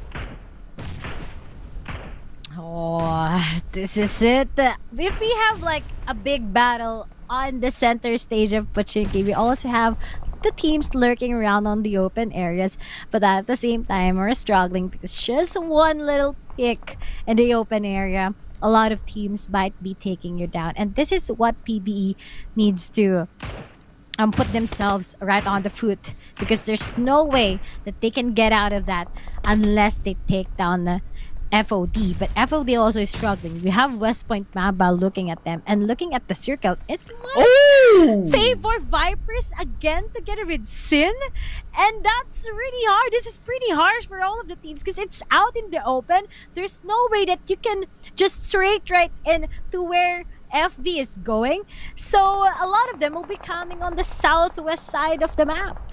Oh, okay, this is going to be super challenging. We're getting a lot of challenging circles today. Can you imagine the teams inside of Pochinki? We have like at least 6 of them, and all of them have to move at pretty much the same time. It will be all-out warfare inside of that, but the fight on the outside is not over yet, as FOD and PBE will need to finish this fight because all of them are on the outside, and plus they are playing by the edge of the blue. Oh, on the edge of blue, you're totally right. These teams, they need to like, let's rush over to the edge of the circle, but looks like PB. It's now or never for them. They want to go into the rush, try to take them one by one. And here it is, the PBE boys. They will be taking one. That's gonna be John finally confirming the kill. But Raimon needs to go for the kill first and let his team take over. And now, knowing that we only have the last guy left, ooh, last man standing, 1v2. Can he pull off a clutch here? 1v3, in fact, 1v2. He managed to get one more to go. No, there's 3 more to go. But at the same time, the blue is putting pressure to all of them. He needs to finish this fast. If not, he'll be out. But now, it's going to be a nade toss on. It does connect, but it's going to be hard. It is hard. Valiant effort, but FOD becomes the second team in this round to go out. Number 15 for them, unfortunately. Sounds like they're falling from grace, but hopefully they can recover in the next round. oh, it's pretty. It's pretty tough for them. But looks like Burmese Ghost is out as well with 3 elimination points. Now we can see that West Point Mambas still on the outside of the circle. Need to fight their way through. As we can see here, West Point Mamba, they have a compound, but I believe the compound is just on the outside of the circle, so that means that they'll be forced to move. PBE is out, number 13 with 4 elimination points. And in the middle of Pachinki, look at the number of teams. But I'm really liking the position of Flash Vision. They're in the position to actually gatekeep all these teams from inside Pachinki from coming out. This is a perfect scenario for them to actually collect elimination points. Let's see how it turns out, as the circle is still within Pachinki. Part of it is still within Pachinki. But West Point Mamba crashing in. As we can see here, one of them goes down to the last 2 men. Can they pull it off? Michi tries to find a good angle. The jump shot comes in, but West Point Mamba, no! From having 2, they lost the fight. And looks like their opponent, TX, managed to recover all 4 their players and did not lose a single person. And now we're coming back to the circle. The circle completely moves outside Pachinki. And look at this. FVE, they are still within the circle. They can play the gatekeeping role at least to 2 teams. An advantage for them to collect those elimination points. FVE just need to play the patience games. There's 30 seconds on the clock before the circle closes. And the teams inside Pachinki will be forced to move out. And that's where they will need to face the wrath of Flash Vision. Oh, Flash Vision. They are just built different as of now. But we are now trimming it down to 10 teams. A lot of this are quite missing a lot of their members already. But Flash Vision, they are grabbing each other as they are taking over those kills one by one. And that's the special part of this team. When they are just so aggressive, they are unstoppable. But SB also, a little bit of those struggles against right now, as Glab just pushing them right through with those nades all over again. But aside from that, Sin once again taking a lot of frags while they are taking over KE. Looks like KE finally, they are awake. They want to go into the circle itself. They want to be ahead against the other teams. But if you want to be so ahead, you gotta face also teams that is currently inside the circle, and their names are the Sin or the Sinners. I want to call these guys the Sinners because they've been eliminating a lot of teams one by one, and it seems like they are just cutting a lot of teams along the way. Yeah, they have been sinning every round, starting hard and fast, but they're not done yet though. As we can see here, only Anju managed to get 1 knockdown, but Flash Vision, as expected, they are ranking up those elimination points. Molly just got 1 for himself, but now putting focus onto Sin versus KE. Sin seems to be very well spread out, and they're playing within the circle. KE will be pressured by the blue as the circle is closing in. And now KE, they seem to be stuck. They need to deal with Sin, and it's not going to be easy. Look at the spread of Sin. They are covering multiple angles, and not only that, Flash Vision Esports can also shoot onto KE. Okay, Eve, Sin finishing each other's up. The the zone will be closing in 50 seconds. We only have 7 teams. A lot of still are incomplete, but KE, we all thought that they'll be incomplete all throughout, but there's the suffering given by Scene against them, while FV also is on the other side of Pachinki, trapping SK together with Axis down. But while Sinners is doing that, we only have one left, and here's Kaya. And while he's trying to revive this one, I think the problem right now is while the zone is closing in, they don't have any time to go and cover themselves with those smokes. But luckily enough, Top together with of course Kaya are still alive. Pov is out now, and together with FV, Sin, only 2 members remaining. The circle is just choking them all around the places. But the most important advantage right now, I think, is onto the side of FB. And we've been talking about this team earlier on for Flash Vision. They are just so confident about every kill that they want to take. And especially you have a good and experienced player such as Ranger, you already know that it's going to be possible for them to take that winner chicken dinner in this map. Oh, Moxie just took out Marcos. So it's going to be 6 elimination points so far for Flash Vision. Esports doing fairly well in this round. But now they'll be facing up against formidable foes. As we are now down to the top 16. So only 19 players left alive. Sin needs to get into the circle. Shouldn't be a problem for them. They seem to be having a good angle. TX, however, is kind of busy. Managed to eliminate Game Lab at number 6 with 7 elimination points. A lot of this is just putting up KE and FV on the leaderboards later on when we are gonna be seeing the final results. But you know, here in PUBG Mobile, it's a numbers game. DX is still alive, but KE is struggling. Look at that nade, knocking out 2 members, and finally it's the end of KE. This is a Flash of Vision, boys. They want to eliminate them all in one, and they actually did it, giving them another total of 4+4 in their scoreline as of now, and they are on the center of the map. But looks like I got it wrong. We still have the members of Scene taking down 2 members just because of those nades. They just have a lot of nades, and they are just using it to their max capabilities just to eliminate all of the teams all over. And we've been talking about FB, but seems like we jinx it again and again.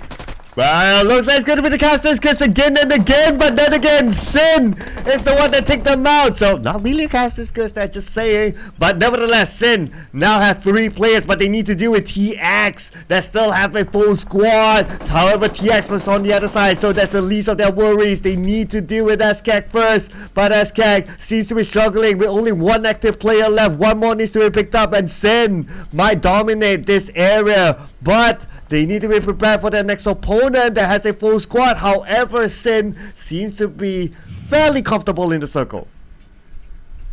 Yes, I think this is really like apart from being uncomfortable for Flash Vision earlier, there's just a lot of teams surrounding them, but they don't have much of a choice. They know that it's now or never.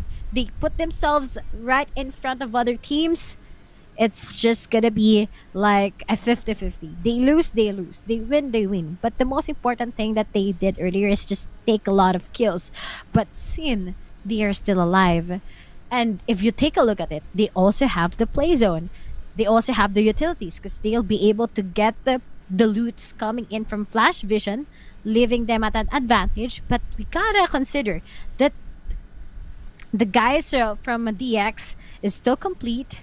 They still have some vehicles, and if they're quite aware where they're gonna be taking out exit, maybe it's also a big advantage, but it's also a disadvantage if they won't be able to spot on as to where that last one guy from SKEQ, because you just don't know sometimes that for SKR equal that there's just someone behind those haystacks that might be lurking around, and just one single mistake, the guys of DX might be outnumbered. Yeah, it could be the Kingmaker. So Exit may be an important player in this storyline. Who will get this chicken dinner? Will it be Sin? Will it be TX? or will it be Exit giving us a surprise comeback? They were almost down and out until this moment. We still have Exit. And if only Sin knew there was one more, they would probably try to take him out. But looks like they don't, and now they have to deal with it. But let's see if that will be their demise. But anyway, now the circle is going to close up completely. All the teams need to move. But look at the position of Exit. He has a little bit of gap right in front of him. That may expose him to Sin. A lot of questions is in store onto the side of DX and Sin. Because if you can really see right now for SKR, I think it's just playing it out safe. But he's been spotted already by Eren. There's just already trying to pre-fire him all over. But then Sin makes a move. They want to knock out one by one without giving information. The Haystocks is just giving them good cover, while that rotation, that big gamble coming in from Eren, but that won't be possible, but because he's gonna be knocked out. And last two remaining members already from DX, as the guys of Sin is just on a spree, collecting those kills one by one, leaving only one behind, and that is Sonic, as they are gonna be rushing over as to where he is. He is already trapped. These guys are already smelling his fit, and speaking of, there's just seen, if Sandhawk wasn't for them, they made sure that they'll be able to grasp the first Erangel map out of the 4 maps that they'll be playing. And congratulations! Out of all those games that they've been trying, they finally got their winner chicken dinner. And looks like it's a great night for the PH teams. They had the Sandhawk earlier, and now it's another PH team taking over this Erangel map. Well, looks like the main team is playing on the main stage and getting themselves this chicken dinner. Congratulations to Sin actually getting this chicken dinner. It is the first chicken dinner of the PMPL Southeast Asia Wildcards. Amazing gameplay indeed. Today, frankly speaking, even though they didn't get their chicken dinner inside of Sanhok, but I do feel that Sin is stepping up their game today. And Moy is the man of the hour with 7 elimination points. God, total of 7. It's one of the rare things already. You know, usually when you get 2 or 3 kills, it's like, okay, he's good. But when you get like a 7 and up already, considering that we have a different point system right now, this is pretty big. And he's been so consistent. I've been watching this guy since yesterday, and I think this is the day where he's actually just on fire. No moment to be afraid of. But our teams to watch right now is Sin, with a total of a lot of like kills all throughout, followed by SKR, Flash Vision, together with DX. But aside from that, we've seen also this dropping point. I think earlier on, these teams were just so considerate of their positions first before they can actually get those frags. They didn't want to really have those early engagement, because yesterday I think the Erangel map just finished too quickly because of how teams are just so excited to get the kills. But right now, this is big of a challenge. But you always end up on compounds or on the actual towns of here in Erangel. It gives you like a moment of where you need to like make a quick decision. Where are you gonna be trapped? Where is the next succeeding point? But all in all, I think I'm so happy to see that scene is like this. They went through a lot of teams along the way, and that was a 4v3. They are at a man disadvantage, and yet they are the team so far that will be getting a total of 26 total points. The big the highest one so far in all of our games in the SEA Wildcard. Wow, that is 14 points difference with the number 2 team. Look at it, and even the number 3 in fact. But interesting to see that Sin, today is pretty much their day, even though they didn't get the chicken dinner in Sanhok, but they are fairly consistent, and if they can continue this on, well, I wouldn't be surprised if they're like top 3 by the end of the day. Looking at some of the teams, they're starting to drop, like FOD. They were number 1 yesterday. It's not, but today, 2 rounds, and it didn't really work out for them, and they're slowly to drop. The number 1 crown is no longer them, but it is still West Point Mambas. Yeah, West Point Mamba has just been consistent. But earlier, I didn't see them pop off. They were just camping around the blue compound in the northern side of Pochinki, but it didn't work for them because they were just, of course, Sin together with FE giving them like a disadvantage together with KE. But then, as what I've said, one game will be giving you a lot of momentum, and Sin actually did it at plus 26. They were like, where? At 11, if I remember correctly, or 10, and now they're currently in our top 5. It's just a big change out of them. But for Glub, but Falcon, ABG, Vipers, they're still remain stagnant. But for Anchor, PUBG M, this is quite a shock for me.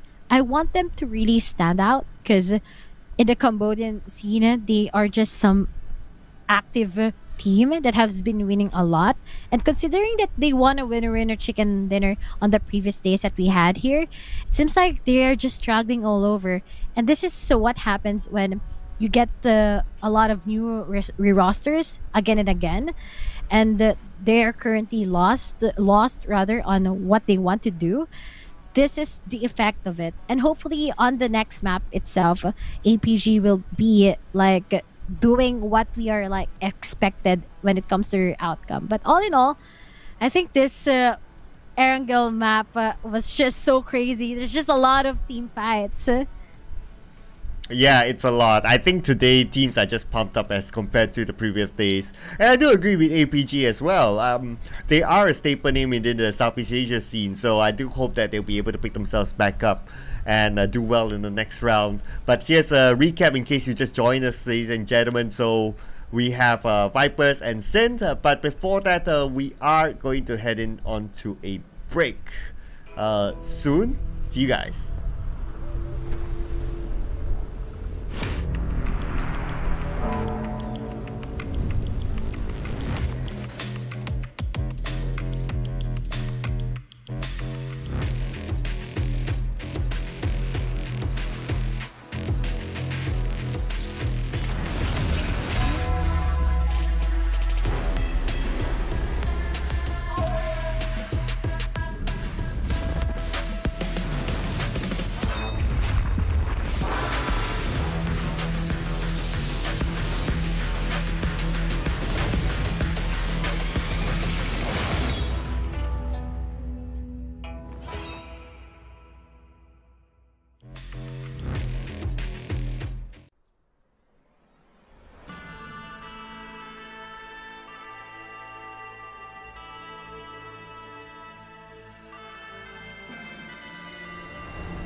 Wake up. Wake up.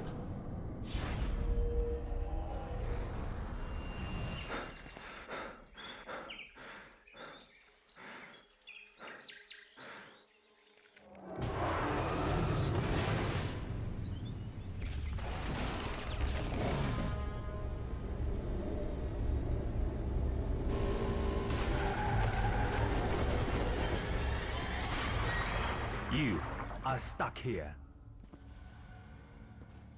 You must accept the fact that there's no help but self-help.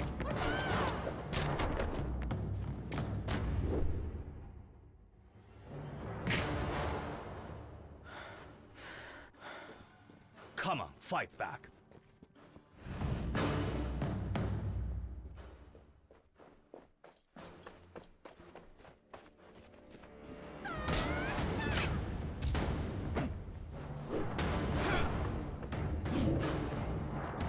Remember, success is a journey, not a destination. Have faith in your ability. You will do just fine.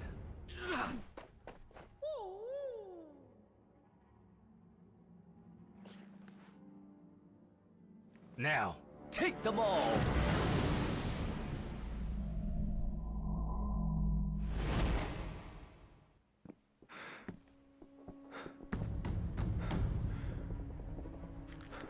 To know oneself is to study oneself in action with another person.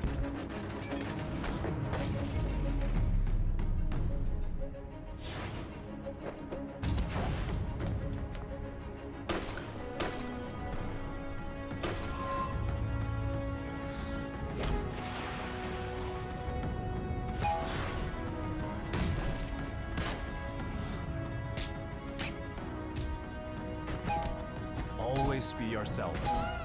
Express yourself. Have faith in yourself.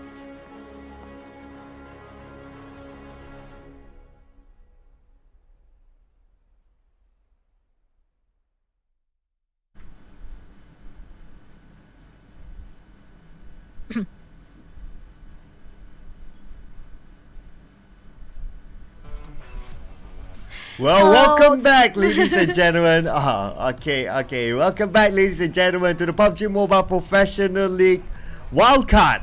Yeah, there's a Wildcard edition together with me, Sir Cloud, as well as Ray Ray.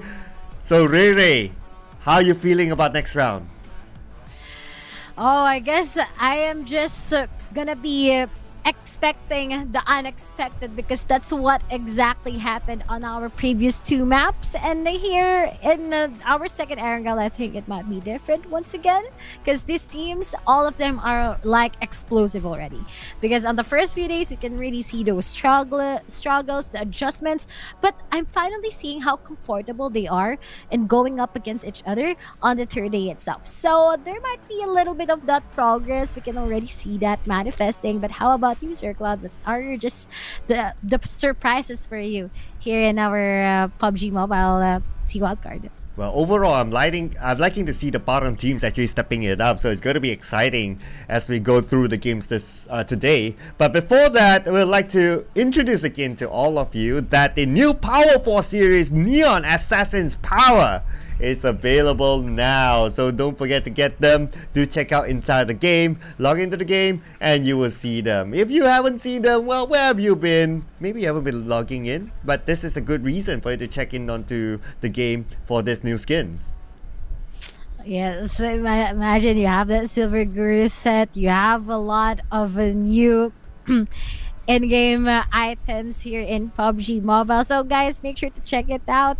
It's available now on PUBG Mobile. You can really get that M416 also, the Silver Guru. I love that M416 Guru, but of course, this is what everyone loves. Even I have a mouse for the color yellow one for Bruce Lee, but here in PUBG Mobile, they also have it. Have faith in yourself. The internationally beloved martial arts master Bruce Lee joins PUBG Mobile in version 2.4's Martial Showdown for a limited time only. The collaboration will introduce a unique collection of in-game outfits and other items available from January 10th, so don't miss them. Yeah, and don't miss out on following the social medias of PUBG Mobile as well. We have the fan page. If you are from Myanmar, there's a fan page, and then there's PUBG Mobile Myanmar, which is on TikTok, and PUBG Mobile Esports Cambodia. There's PUBG Mobile Philippines Esports, and the fan page of PUBG Mobile Philippines. There's also YouTube of PUBG Mobile Philippines, and the TikTok of PUBG Mobile Philippines, and PUBG Mobile Esports YouTube, and PUBG Mobile Malaysia YouTube, and we also have TikTok TikTok, PUBGmobile.esports.sg, as well as fan page, PUBG Mobile My. I mean, they're all around, so I'm pretty sure you won't miss them. Yes, guys. So keep on following us for more, aside from the esports updates, more in-game updates, of course, and check out those KOL contents also in our pages here at PUBG Mobile.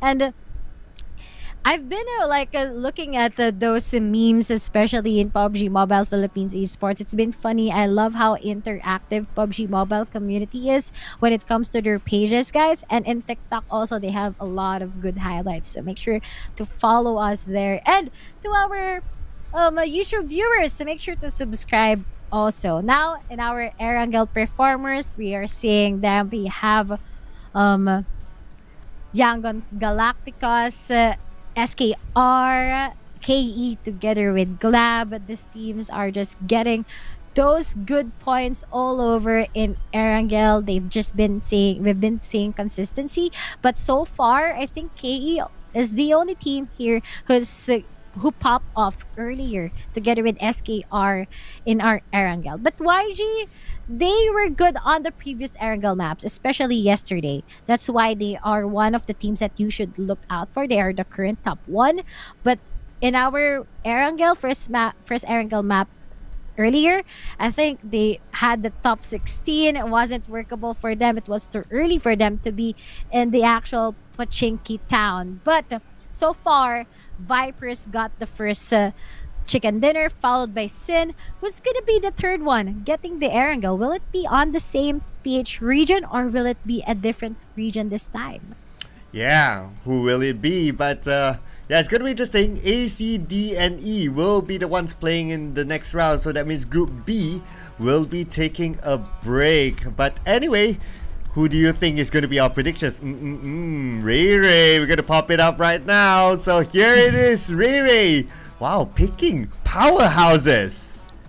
I mean, I'm seeing potential for KE and Sin together with West Point Mama. They've been part of the top 6, top 7 in the latter parts of the Erangel map, but I'm actually happy that I'm seeing APG together with Enigma on her side, because Enigma, they are a team that's been struggling a lot of times, but hopefully here in our second Erangel, they'll be finally get that comfortability together with Anchor. The big teams are in Sir Cloud's side, and we have a lot of surprises that they made on their previous tournaments, and this time in PMPL they gotta keep up with that. Well, yeah, we did talk about APG, right? So I do hope that they're able to make that comeback. So we'll see if they are able to do it. They are a staple name within the Southeast Asia scene. So yeah, I mean, they have to kick it up. Right now we are already in the middle of the week, and in fact this is the middle game. So if they don't do it, they might fall even further. But we have seen comeback names, right? We did see Sin really coming in back and stepping it up. So it's not impossible for any of these teams. Of course, but here it is. We're gonna go into Erangel. Once we see it again, who's gonna be the consistent team, or who's gonna get who on that winner chicken dinner? So let's go into this map, guys.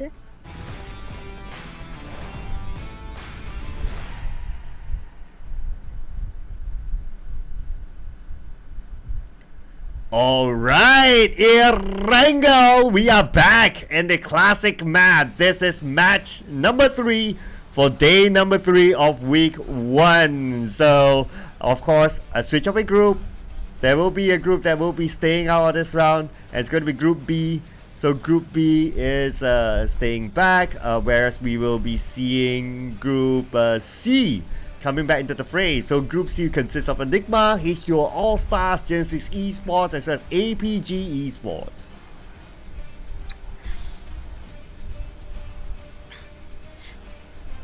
This is really a big of a struggle so far for the other teams that will be going to Quarry, going to Hospital, but I think they would just need to get those vehicles working.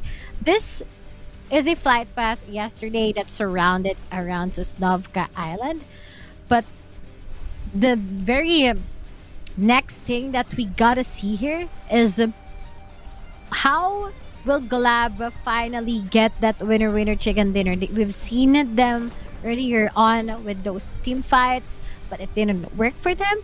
But as for FB, will they finally redeem themselves? Because earlier they've just been so getting a lot of frags and good positions also coming from them, but the circle is quite unforgiving. This might end up on to the side of Milta, favoring Playbook Esports to get rid Anchor PUBG. So Anchor PUBG, this is your time to shine, especially you're on that center stage. But QB will be knocked over by Raul, finishing him out. He just got the vehicle. It's too unfortunate for him.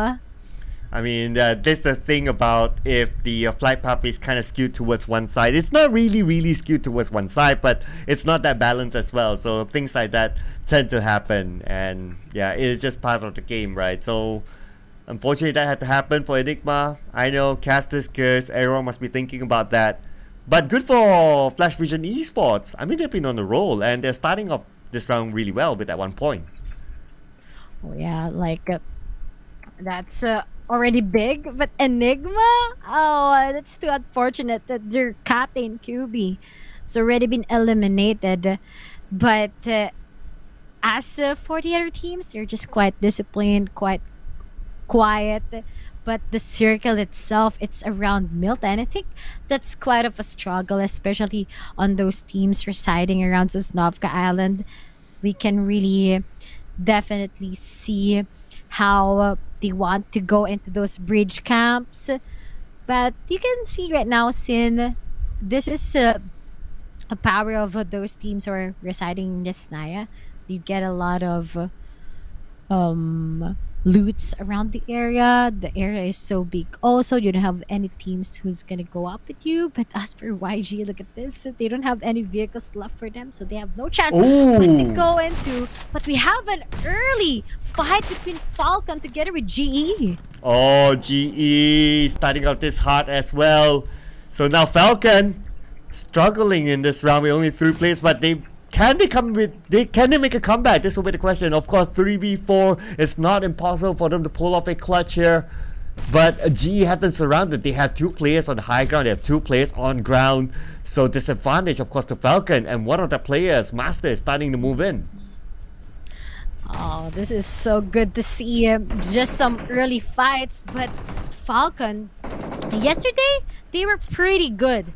But right now, I'm really seeing them kind of like struggling whenever they are quite uncomfortable in early situations. Because yesterday they were good, but it's on the latter parts of the game. So the next question is how they can actually improve themselves if there's an early fight. And this is the defining factor that they need to show to us. Because right now, you don't have Changlone anymore. We still have 3 members, but at least Andrew is still alive. Is the fragging member of this team. He knows how to get those kills working, but it's GE's time, I guess, to just finally move in and take them down. There's also West going in for the kills somehow in window side. If there's just some members of Falcon going outside, and that's it. But Ichi wants to take them out, but Goblin, it's gonna be the first victim once again. Who's gonna be the next one?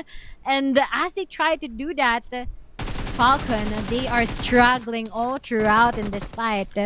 Oh, they have nowhere to go. They're pinned down on the 2nd floor as GE resets themselves. West just buying time for his teammates. Just those pre-fire shots, warning shots onto their opponent, and they definitely want this compound.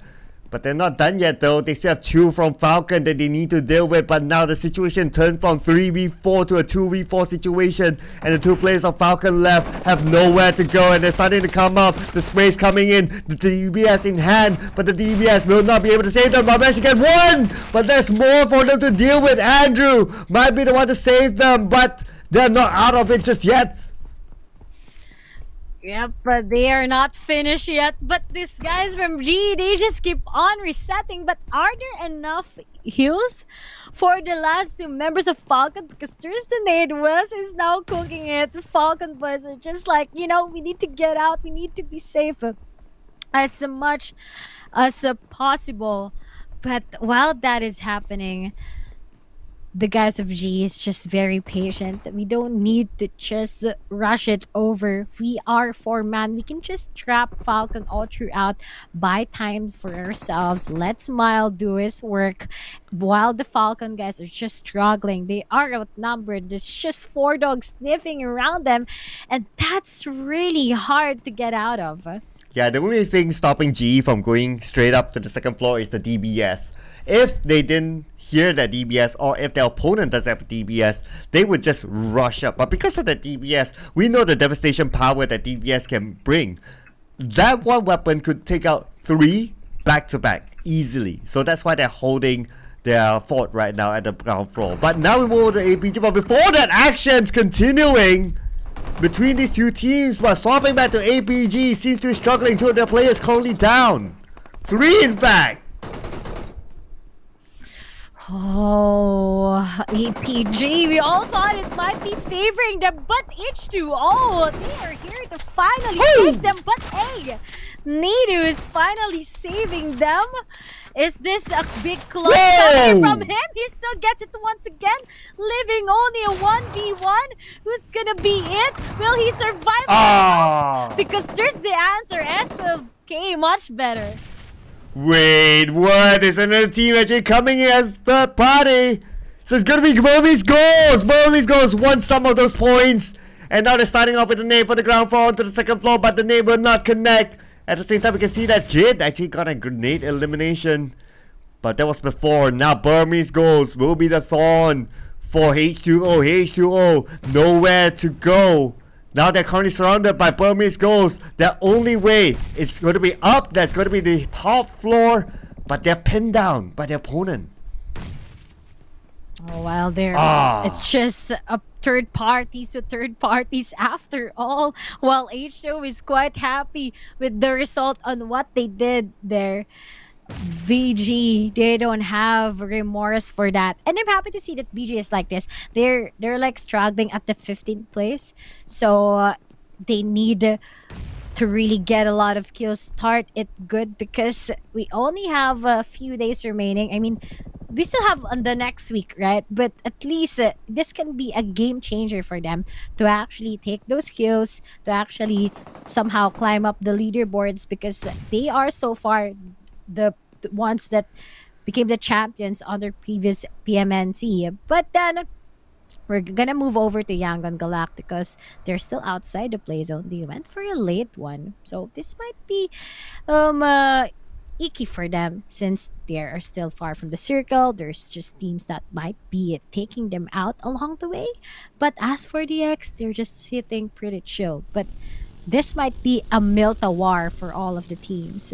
Oh yeah, I expect this round to go fast as well, considering that this circle is tucked at the edge, so that will force a lot of teams to move, meaning that when they move, there's a tendency for them to meet up with other teams, so that's a risk there.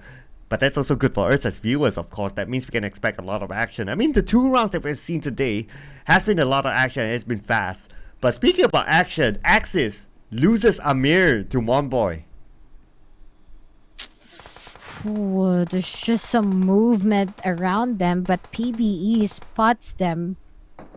And Monboy, he wants to trap Amir, and there's no way that he can get out of that anymore. Finally finishing him out. And also, FOD spots out Axis, and oh, it's just heartbreaking to see it like this. And now, we're just still in the stage 2. Sir Cloud, yet we only have 13 teams remaining. Ooh.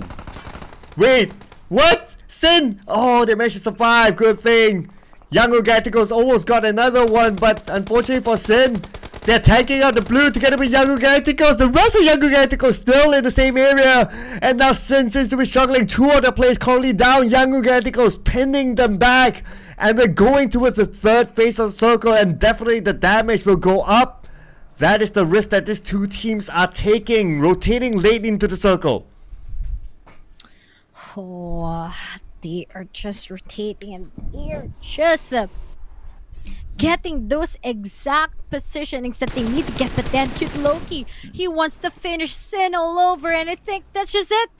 Even if they were able to take that winner chicken dinner earlier, that's just a big 180 rotate. But on what happened to Scene, and look at them, they are now getting that 13th place. That's really quite sad. They got the best momentum in Erangel, and yet if the zone is really not favoring you, if you have just a lot of teams cutting you out, that will be really a big struggle for Sin. And now we are now down to 12. Looks like the teams that has been really consistent earlier in the Aragel map is now getting those too soon, since now on the lower part of our top 16. But that's okay. At least it gives other teams a chance to actually up their points as of now.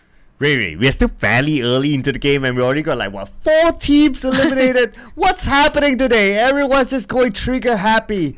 And now an update onto the circle. Again, as expected, it's going to be tucked onto the right, as what Ray expected as well. It's going to be towards Milta. So, because again, it's at the corner, that means all these teams will need to travel, and this might mean that we might see more fights happening. Enigma now meeting up against KE. KE starting to stop Enigma, but the good news is that both these teams are currently in the circle. Enigma taking that high ground, a little bit more strategic position for them. So I would prefer that kind of location. Looking good for me. Looking good. I'm happy that this is how the other teams wants to do before to actually just eliminate a lot of teams. But speaking of, you're perfectly right. Trigger happy. They just want to get all those kills. They want to be all out in Erangel. Hey, we still have the last 2 Myanmar maps. Guys, please chill. But what is chill? When you have the chance to take those kills and to up your total points. And it's not bad for BG. They're already having the total of 3 kills. But you know, if it's too much, if you're really aggressive too much, it might leave you hanging, right? But on the other side of our whole Erangel map, we have High Vision, we have YG, we also have Axis. 2 members of Axis are already down, and we only have 2 members remaining. That's really quite of a struggle for them, and YG is really leaning towards taking them out in this certain compounds, because this is a good position to actually take down teams, and if they don't cut them out, they will be the ones being cut off by them. Yeah, speaking about YG, they are actually caught in between 2 teams. They have GE to deal with behind, they have Axis to deal with in front of them, and so the players still on the outside of the circle, so that's not good news. As you can see on the minimap, the zone is starting to close in. GE tries to find where Loki is at, but Romeo is in trouble. Loki been naded down. Beautiful nade from the master himself. Oh, good nades, but then YG, there's also G around your area. It's really hard. And Romeo, boy, if I were you, I'll get out. There's just a lot of squads along the way, and that won't pay you back. 2 members out, but at least they'll be able to get a total of 5. That's big for YG, somehow tying up West Point Mamba in a way together with FOD. And that's the thing about the teams that are focusing on the kills itself, because they know that even if 1 or 2 will be pinched off on the latter parts of the game, they still got a lot of kills. They compensate for that. But Flash Vision, there's just some good kills, leaving only 1 behind from, or rather 2 behind from GE, but they can still reset, they can still go in. But looks like Ichi already told them, you guys need to bail out. There's just a lot of squads here, and if we won't make it through, this might also be a double-edged sword for us. Oh, and the circle seems to shift downhill. Axis is not moving yet. Axis is kind of busy with GE, but they have an exit route though, but they have to be careful. Behind them, another team is waiting.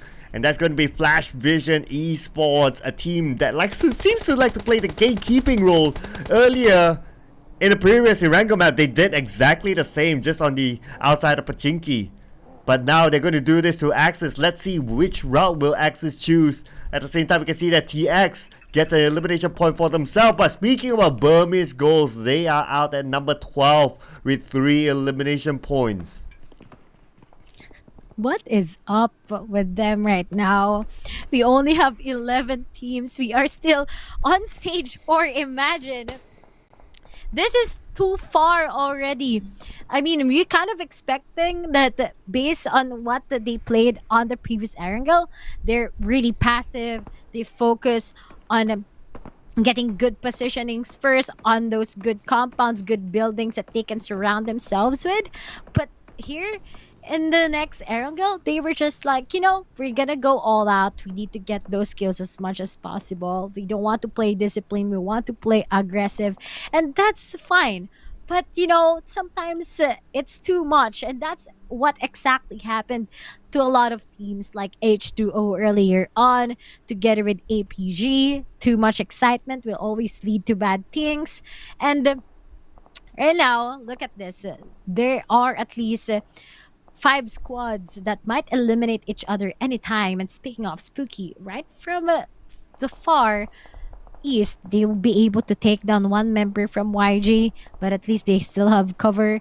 But I think YG has no escape anymore in this scenario. Yeah, but gotta give it to YG though. After all that action, they still managed to survive so far and still managed to have 2 players still active within the circle. Now, because they're playing by the edge of the circle, it's very likely that the circle will move away from them. So they need to have their second plan very, very soon. And we'll know in about 20 more seconds where will the circle go. But I have a gut feeling that it will definitely not be on top of YG. Looking at the circle trends, it will move away from them. Likely to move again downhill. That might really... the downside also at the same time. But... as at that expense, at least, even if you get too soon, even if you're being targeted early on, the 5 kills is still worth it, right? But hey, for 5 of that, together with the Playbook Esports, they are part of the circle. This might be also a big challenge for them to just remain consistent. But KE finally finished down G, who has been a big problem for a lot of teams while staying on that compound site. And YG right now, they'll be able to loot, but the next thing that they need to go up against with is going to be Flash Vision. And that's what I'm talking about. Flash Vision, earlier we've seen them getting a lot of kills, but unfortunately they were just stuck between a lot of teams out in the open. But this time I think they want to, of course, get this into a perfect picture against other teams. But Enigma being taken on by Chewy, one of, I've been seeing him getting that Mini 14 really accurate, especially also in Myanmar yesterday. He's been getting a lot of steal kills using that DMR. But while that is happening, Game Lab together with DX are just getting some vital positions that they can use for the next one. Unfortunately, saw him. Didn't survive that, unfortunately. So they're out at number 9 with 7 elimination points. That is the end of Young Galacticos and this round. And now KE having a good compound, playing by the edge of the circle, able to stop teams from coming down if they choose to just go straight up. And that's going to be Flash Vision. But Flash Vision taking the preemptive strike, getting a knockdown onto the top. And that could be an opening for Flash Vision to move into the circle. Flash Vision, is this a time that they need to get to moving? But if they just have those little mistakes, KE might be able to spot them. But after all of that, DX is just pinned off by Glab together with West Point Mamba. Sonic is out already, and I think they wanted to park around here and play it out with West Point Mamba, but they didn't expect that there's also a team looking at them right from afar, and that's Glab earlier on. And Monboy takes down one again in Flash Vision, leaving only one member behind, and this is a big struggle for them. But at least they were able to get 3 kills, but that is also giving advantage to the teams like TX together with KE for the kills itself, together with the Enigma. But while that is happening, look at the rotation from Glab. They want to take FOD out. Oh, G-Lab caught out in the open. Unfortunately, they'll lose 2 players towards KE. Just like that, just when they were One day to get into the circle. They lost 2. Oh no, that is just bad news for them. But KE, however, as we talked about before this, they are in a position that they'll be able to gatekeep other teams because they're in the circle. They have a compound just right on the edge of it, and that is where they will start to collect elimination points. But now, looks like the circle still favors KE. Yeah, Kay is quite lucky. Every time they're on the latter parts of the circle, they always have that compound, and then they will just wait, and then they will just get out of that area if the circle won't favor them. But if that hardship favors West Point Mamba, they can get that winner chicken dinner. But all throughout, I think Game Lab also has their own advantage. The only problem is they only have one man left. But Demigod does his work, taking out one with that mini 14. But at the same time, there's the banters against the guys of FV together with Enigma, and still hasn't confirmed Ranger yet, and together with Chewy. So we can really see that across all the 8 remaining teams, there's still a lot of struggle because all of them are quite out in the open. And speaking of, it's already time for Enigma to say goodbye in this map, trimming it down to last 6 teams. Wow, Ranger managed to get 2 elimination points, eliminating Enigma. But at the same time, we can see that DX being eliminated as well with 4 elimination points. We're now down to the 6 teams. But at the same time, there are a couple of teams still on the outside of the circle. Flash Vision, one of them. But let's not forget, there are some teams on the right side of the map. The last we saw them, they were out in the open, still on the outside of the circle. We may expect to see some warfare happening on the right side, but a lot of teams holding their ground in the circle. As we can see, a couple of teams have a compound or are in a position that they will be unchallenged for now. Unchallenged, like really unbothered kings are here. They have no and nothing to worry about, rather, while for West Point Mamba, they're just saying their prayers that hopefully it might shift around them. Kind of impossible, but not but still has a great chance to make into that. But these teams are just like, waiting for the zone to close, finally get those adjustments. But will that be worth it? Because I think if you're too slow on your positions right now, that might be the end of it. Or maybe if you're too fast, and that's what exactly happened with PBE. But I'm glad that they have Demigod just watching over his teammates while they do that rotation, and finally gets a good knockout.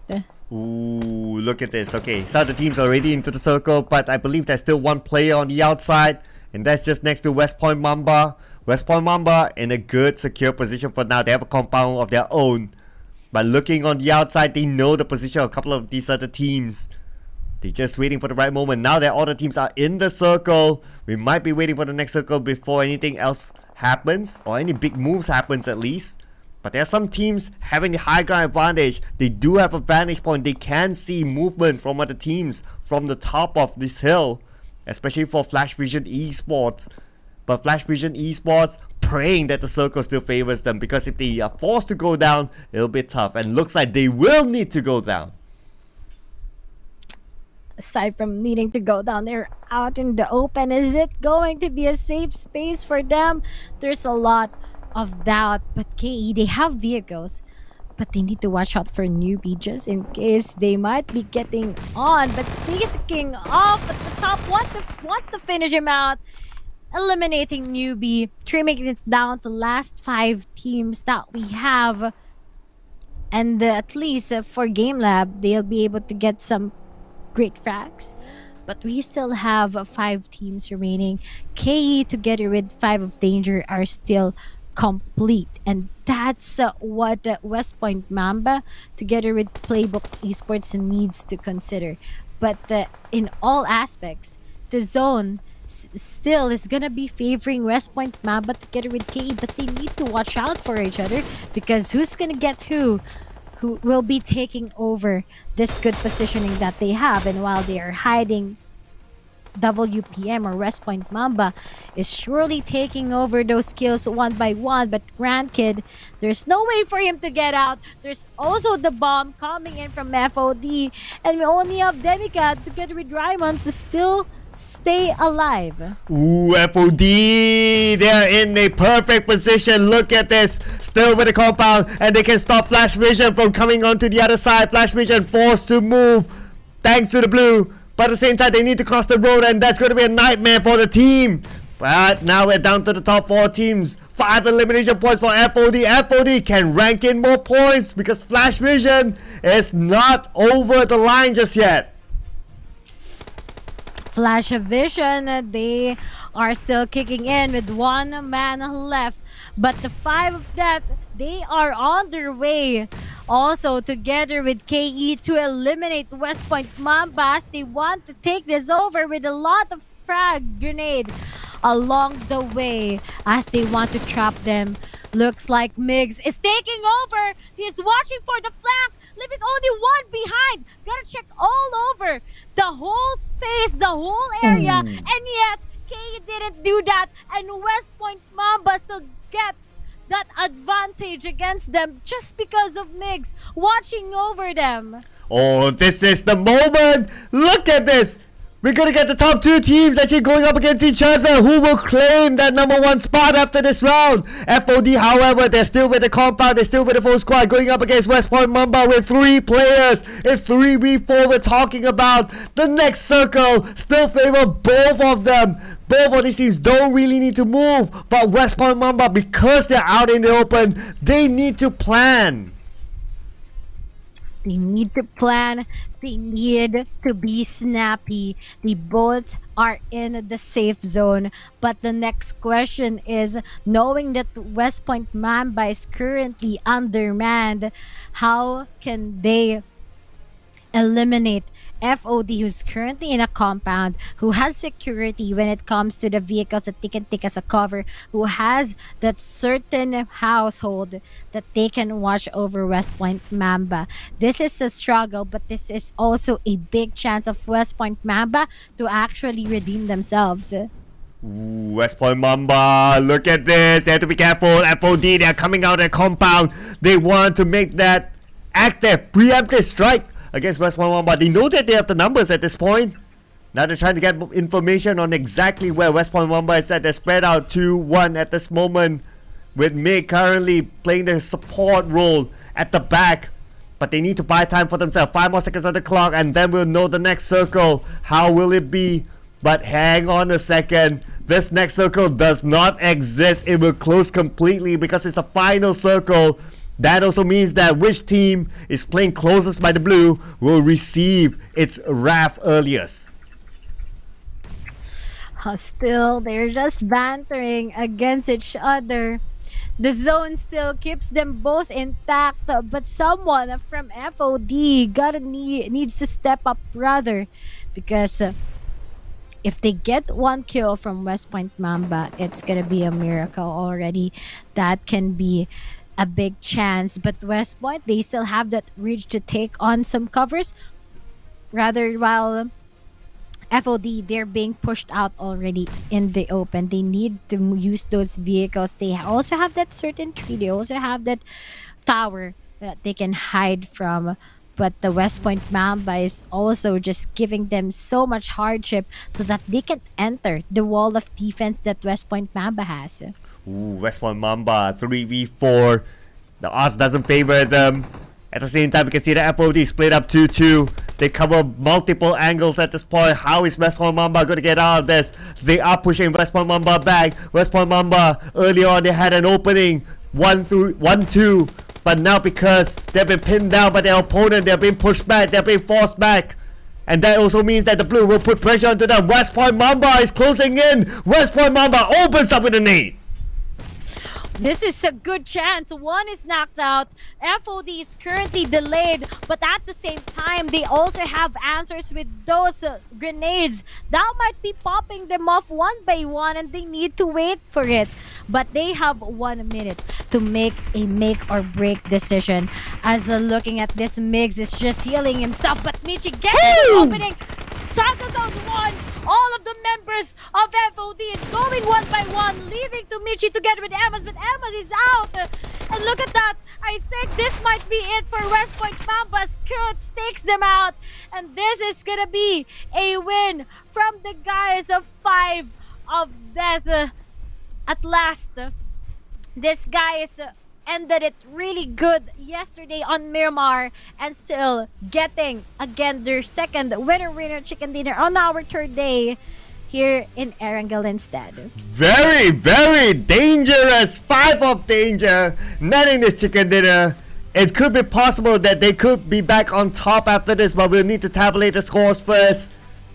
But then again, 5 of danger. It was their round to lose, to be honest. They had it all on their side. They had the numbers, they had the opening, they managed to pin back West Point Mamba. There was little that they can do unless if they could get multiple knocks, but that wasn't the case. Only 1 knock wasn't good enough. 5 of danger is here to stay. John is the man of the moment.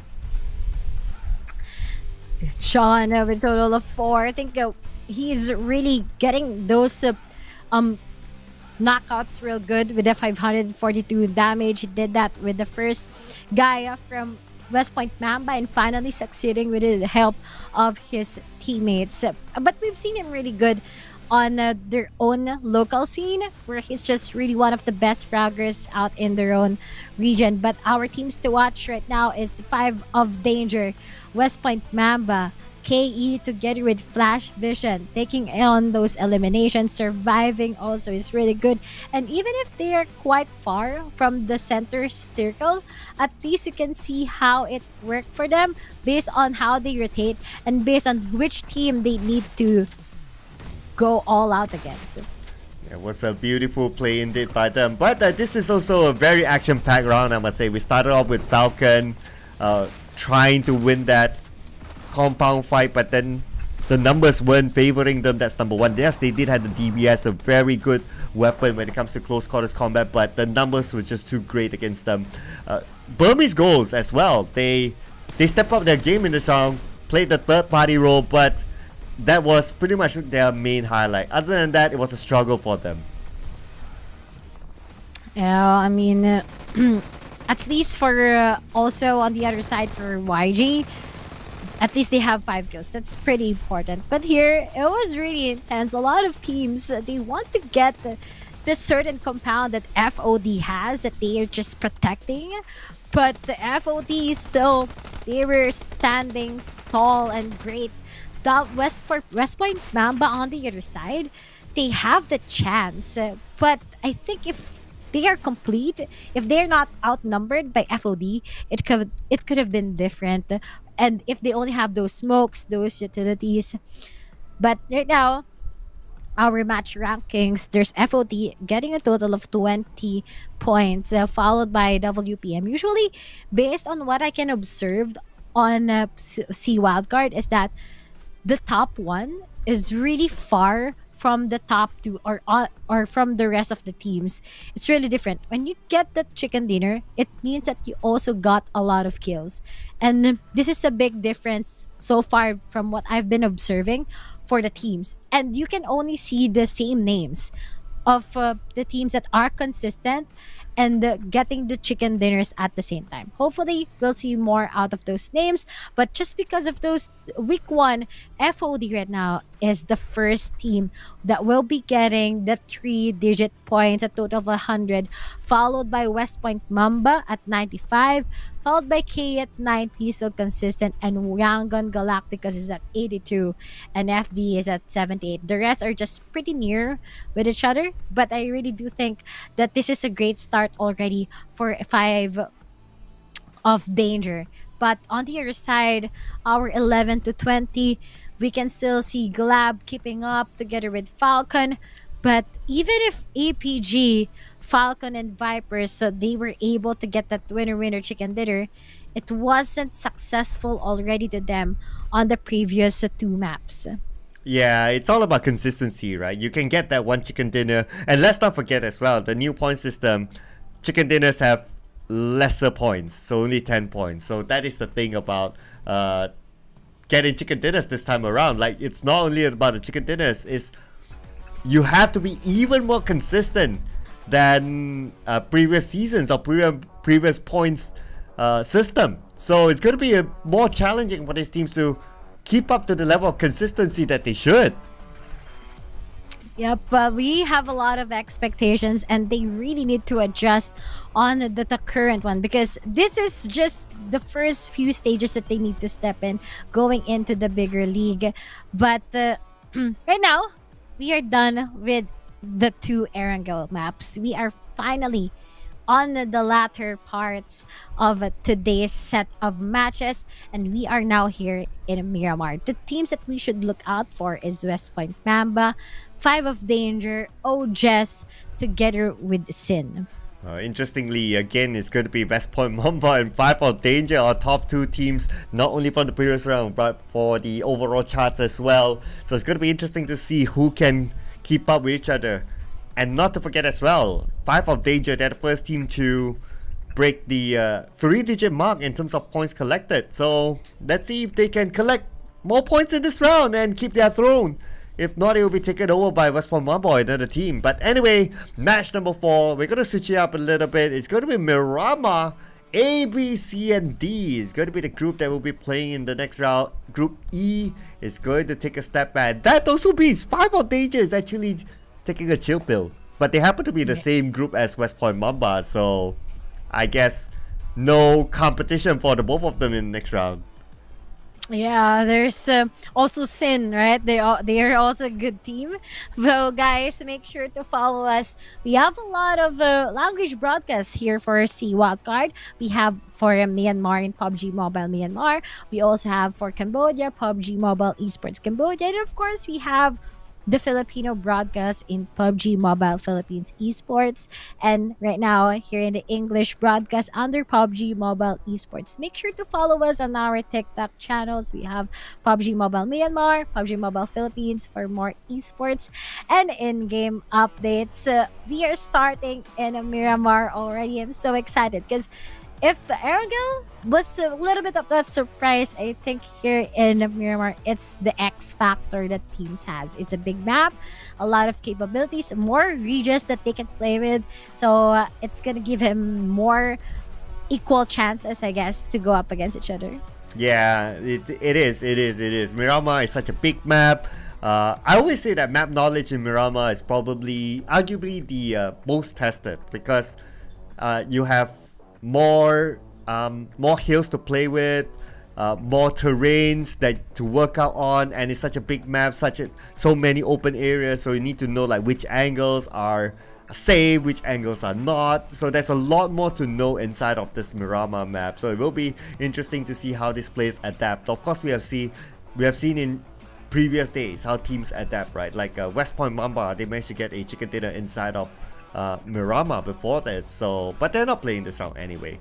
But some of the teams that do well inside of Myanmar, let's see, just checking over my notes. Yangon Galacticos is one of them. They will be playing the next round, so they're one of the top teams as well. So do expect to see a good showing from these teams.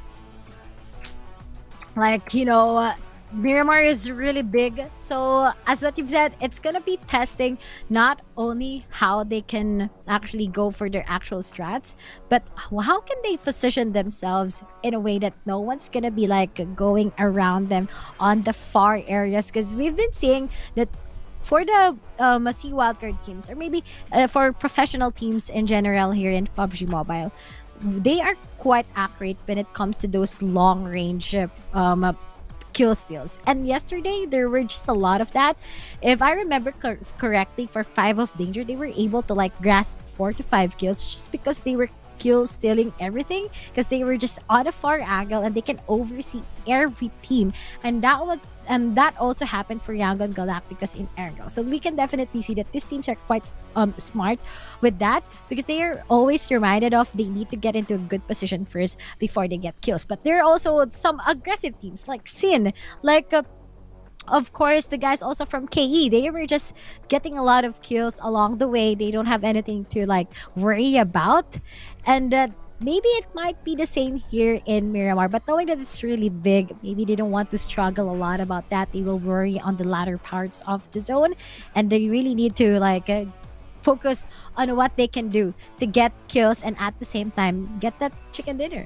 well, I really want to see the bottom teams actually stepping it up. So some of the names like Burmese Goals or Axis or H2O or even PBE, hopefully they'll be able to step up their game in this next round, because as games goes by, it will be even harder for them to climb back up to those top spots. And let's not forget, we are looking for the top 16, so there will be eliminations by the end of next week.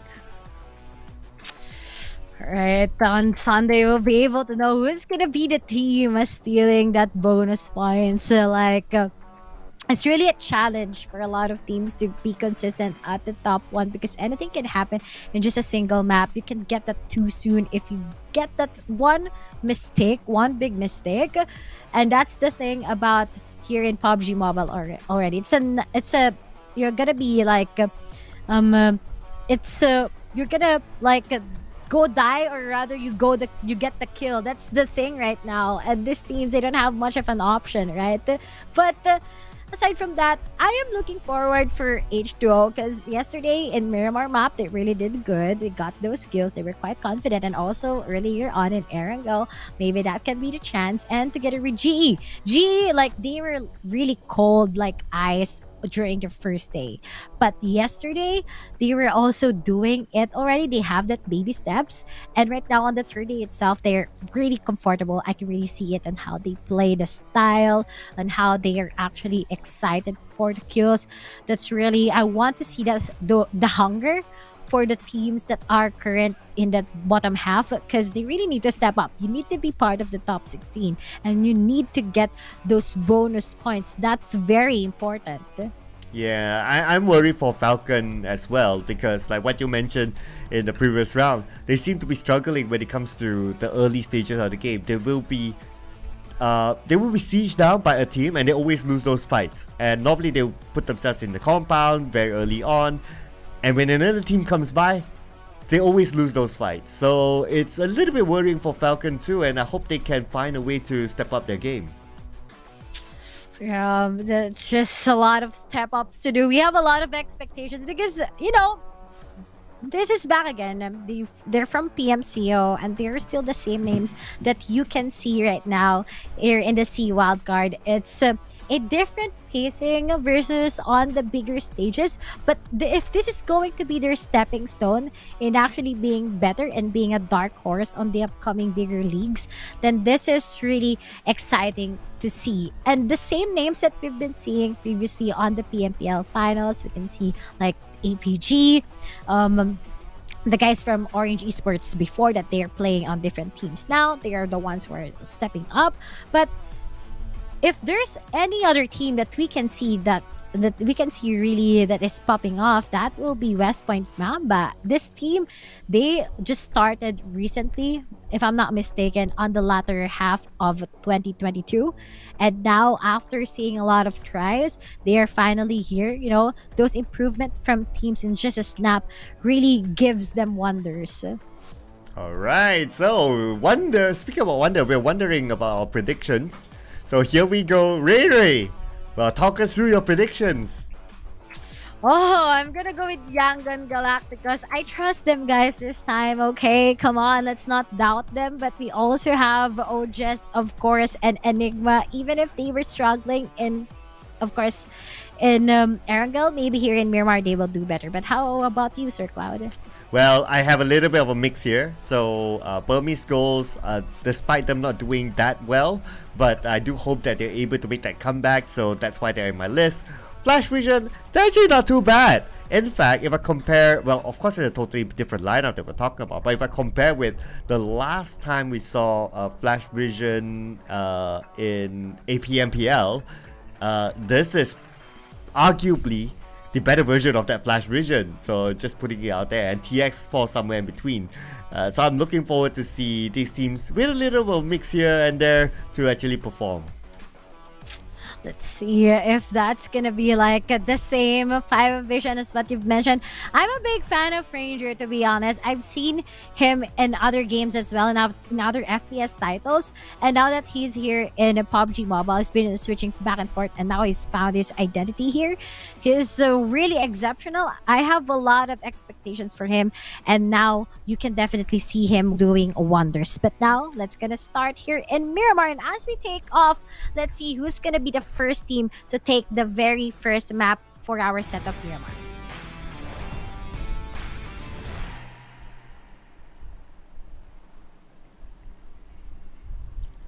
Here we go, Miramar, the first Miramar map for today. It is in overall match number 4, day number 3, week number 1 for the PUBG Mobile Professional League Southeast Asia Wildcard Spring 2023. And look at the flight path. Ooh, it's not looking good for teams who like to drop on the northern side. It's going to be hard here. They have to land somewhere in between. Maybe going around the areas of Graveyard, on the outskirts of Pecado, outside of Monte Nuevo, to grab a vehicle and go up north to their natural drop spot. But that also means that they can bump into another team. So we might see an early elimination here, and that's really, really scary for these teams, Yeah. of course. But anyway, I just wanted to mention this point, Ray, that Ranger is taken though. Just saying. Oh, don't worry. Yeah, It's a alright. quits one. Okay. Alright. Big shout outs to our pro players there, guys. Sending you all love. Belated happy Valentine's. How's your Valentine's, Sir Cloud? Was it like really just playing games and stuff? Yeah, I guess if anyone sees that poster of like, it strikes midnight and you're still playing game, yeah, I could probably be one of the poster boys. Really? What I did during Valentine's Day, I just watched my partner's concert because he has a concert tomorrow. He's a musician. But Wow. right now, speaking of, we have a kill already coming in. Okay, this is the scary thing sometimes about Los Leones. We all know that this is a hot drop, right? And if you don't get enough loot, or if you're just unlucky, this will happen to you, and that's what exactly happened. And it's SP to get rid Axis is gonna be eliminated in the early parts of the game. Oh man, action happened too fast. I was about to make this the Ray podcast just to know what concert is that and all that. But we'll save that conversation for a later time as we see Axis. But you gotta think about it, Axis always bumps into teams very early on. If you remember, Sandhawk was the same case as well. And they generally don't do well in early fights. And being put in a situation where it's 1v2 doesn't seem to be good for Axis, as it's a confirmation here that Army is out. Oh yeah. This is what you mentioned. This is the biggest mistake when you have that type of flight path, right? A lot of teams will just choose to drop everything around Los Leones, around the Puerto. But looking at this SB, they're the new team coming in here in SEA Wildcard, and I think this is a new day for them. That this is actually their first day, so they have that struggle. Really, they need to give this team a chance to redeem themselves, because I can really see that they have the potential. It's just that they need to get those adjustments. How can they actually survive when they're going up against another new team here in Los Leones? And now with the fact that Poli's undermanned, he'll be able to take Amura. Tries to get the second kill, but that won't happen because some of his teammates are far from him. No way to recover already. Yeah, no way to recover. And unfortunately, the team is down to only 2 players. So probably their best bet right now is to go for survivability. But H2O, they are not going to sit down and chill. They're going to take advantage of this. They want to be the third party to take out Burmese goals. Earlier on in the previous round, we saw Burmese goals being the one to go in as a third party. But now they're having a taste of their own medicine. Oh. I think they're still alive. There is the barrel. But the H2O most probably they can still take this one out. They can still recover from it. They can still go for that revive. But I think there's no way already because all of the members of PG are sneakily getting those kills. They're smelling already their enemies. But they gotta watch out for, of course, those right behind them. And speaking of, Toki didn't get the shot. Oh, no. He missed it, leaving only one behind. And that's going to be Labo. Oh no, the recovery from H2O, it didn't work, and they're all dying one by one. All he can do right now is just get out of the scene, but BG might spot him out, so he needs to be quicker, he needs to be wiser for that.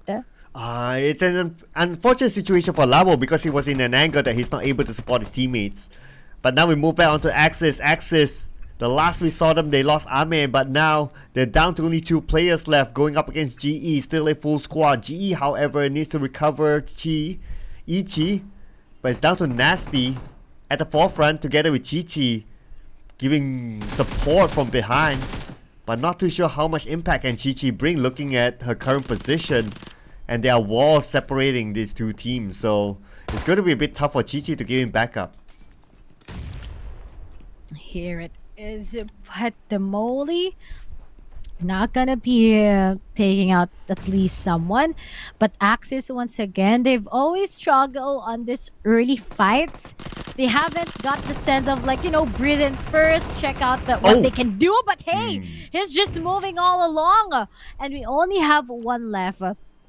But while they're gonna be like reviving West, it's up to CG to actually take this, but I think it's impossible already. And Axis Esports, they will be eliminated, getting the top 16, while the other teams are just sitting pretty, getting their loots, getting inside the circle. And look, Chumasera is quite open, so looks like APG already got their loots in, collecting maybe vehicles along the way, getting their good positions. And this is the circle that everyone is kind of expected, but at the same time, it's gonna be like a do or die if you get that big mistake. I feel that overall today's circle is kind of iffy. Like even the Eranga circles, exactly. or even like the Eranga circles, like the Milta one, it's like tucked at the side. Even if we want to say like the Pachinki circle, at first it looked like it's going to be inside a Pachinki, but then the moment the circle moves out, everyone inside a Pachinki suffers. So circle today hasn't been kind to all these players, I must say. I think it's all comes down to how can you actually live out on the iffy circles, right? Especially here in PUBG Mobile, a lot of teams has been studying how does the circle work. Does it based on the flight path or something? How can we actually get those accurate rotations working? How will we survive? A lot of questions, but sometimes it's not just about the strategies. It's about how you get out of a certain situation. Of course, these teams, they will be engaging against each other on the latter parts, but what they need to do is, will it be a good decision to actually go up in this team along our way, or should we bail out? Those are the teams, they get that by experience. But as of now, Vipers, they're just around Minas. They're just lurking around, getting some smooth positions, while the other teams are just looting also outside the circle. So I think this first Miramar map, we can see those early fights, but at the same time, we can see how other teams are really disciplined, considering that this is like a big map. Well, I'm trying to count here how many teams are in the blue. We have like at least 6 teams actually tanking out the first phase of the blue circle. But then again, this is Miramar, so it's common for teams to tank it out and sometimes rotate in a little bit later. But in my experience of watching PUBG Mobile, it's uncommon to see 6 teams still in the blue. But maybe it's also because of the circle. But now we've revealed the circle, and the circle seems to be a little bit kinder, whereby I move somewhere into the middle. It's going to be interesting if the circle moves up to the high grounds of Chumasera, because that will be a very tricky place to play, considering that there are a couple of teams already parked themselves there. What? It's gonna be on the northern part of Chumasera. Interesting. And KE, they are really a blessed team they always they're always part of the circle. Whenever it may be in Sandhawk, whenever it is in Erangel also or in Miramar, they are always like inside the circle. They have good positions, But some teams, they are already probably aware of, the circle is quite far from us. We need to get inside the safe circle before anything else. But it comes for a price. Vipers right now, together with APG, they will be meeting around Trimasera. They know that the circle is centering around it, so they need to gamble on this part in the red building. Deja is quite handling it, but the fact that the APG boys are outnumbered, this might be dangerous for them. And Atif, I don't think he can do much from the high ground. Yes, it's a somewhat like an advantage if you're on the high ground, but I don't think from his position he'll be able to help that much. Nevertheless, we have backup coming in. We have Knee coming in to give backup, so it's going to be a 3v3 in the compound. Atef still looking for the right angle to position himself. He can't overexpose. If he's knocked down on top of that hill, he's pretty much gone. Oh, exactly. But then Vipers, they need to play this really quickly and at the same time disciplined. But Deje wants to come up with something. And finally, Rain was able to determine where's the far member of APG that might take them out. So that gives Deje and Spoogel an opportunity that, hey, we already know where the other member of APG is. We are already sure that there's 3 men around the red brick building. But aside from that, they want to get out. They don't want to have that fight. It's not worth it. And I think that's good. We've been talking about this earlier, right? That there are fights that you can fight, but there are also fights that you don't need to commit. Because, of course, it might be a big gamble that you might actually lose. And that's a good decision making coming in from Vipers. You're still inside the circle. Why play so aggressive? You still have the vehicles. You don't need to waste a lot of time and utilities on APG. Yeah, I totally agree with that. We are still at a very early stage, and for the players, well, they can't see how many teams are remaining, but they can see 55 players, so they can assume that if they get eliminated at this point, they won't get any placement points at all, so it's not going to be worth it for them. Plus, like you mentioned, they're in the circle. No point for them to take those fights. Not like that taking over that compound is going to give them a significant advantage, so they might as well chill. But Flash Vision ain't chilling. They are stopping teams from making those rotations. So another team at the bottom of the hill trying to move past by them still managed to survive. But, oh, wait, what's happening here? Just side by side and Loki goes down. What just happened? They arrive at the same time. Oh, unfortunate. And so unfortunate. They just want to go for that good position so that they can survive on the latter parts of the game. But Vipers, they struggled on that scenario. But fine, it happened to them. Well, YG on the other side, they were just cut off by SKR. And even, that's what we've been talking about, even if you're in a good position or maybe along the way you're quite too late, you'll be also meeting against one team. But OJS right now, this team has been fragging so much during the first day, but today and yesterday they are a little bit freezing with those shots. They can't get it together. Hopefully here in Miramar they can go up again and somehow rise. But seeing their actual struggle, I can't believe that it's like this, but maybe it's also because there's also a lot of teams watching over them, especially it's KE we're talking about. Oh, it's Pov versus his used-to-be teammates. Hello, we're gonna be waving at each other. But also there's this pressure from the Yangon Galacticos.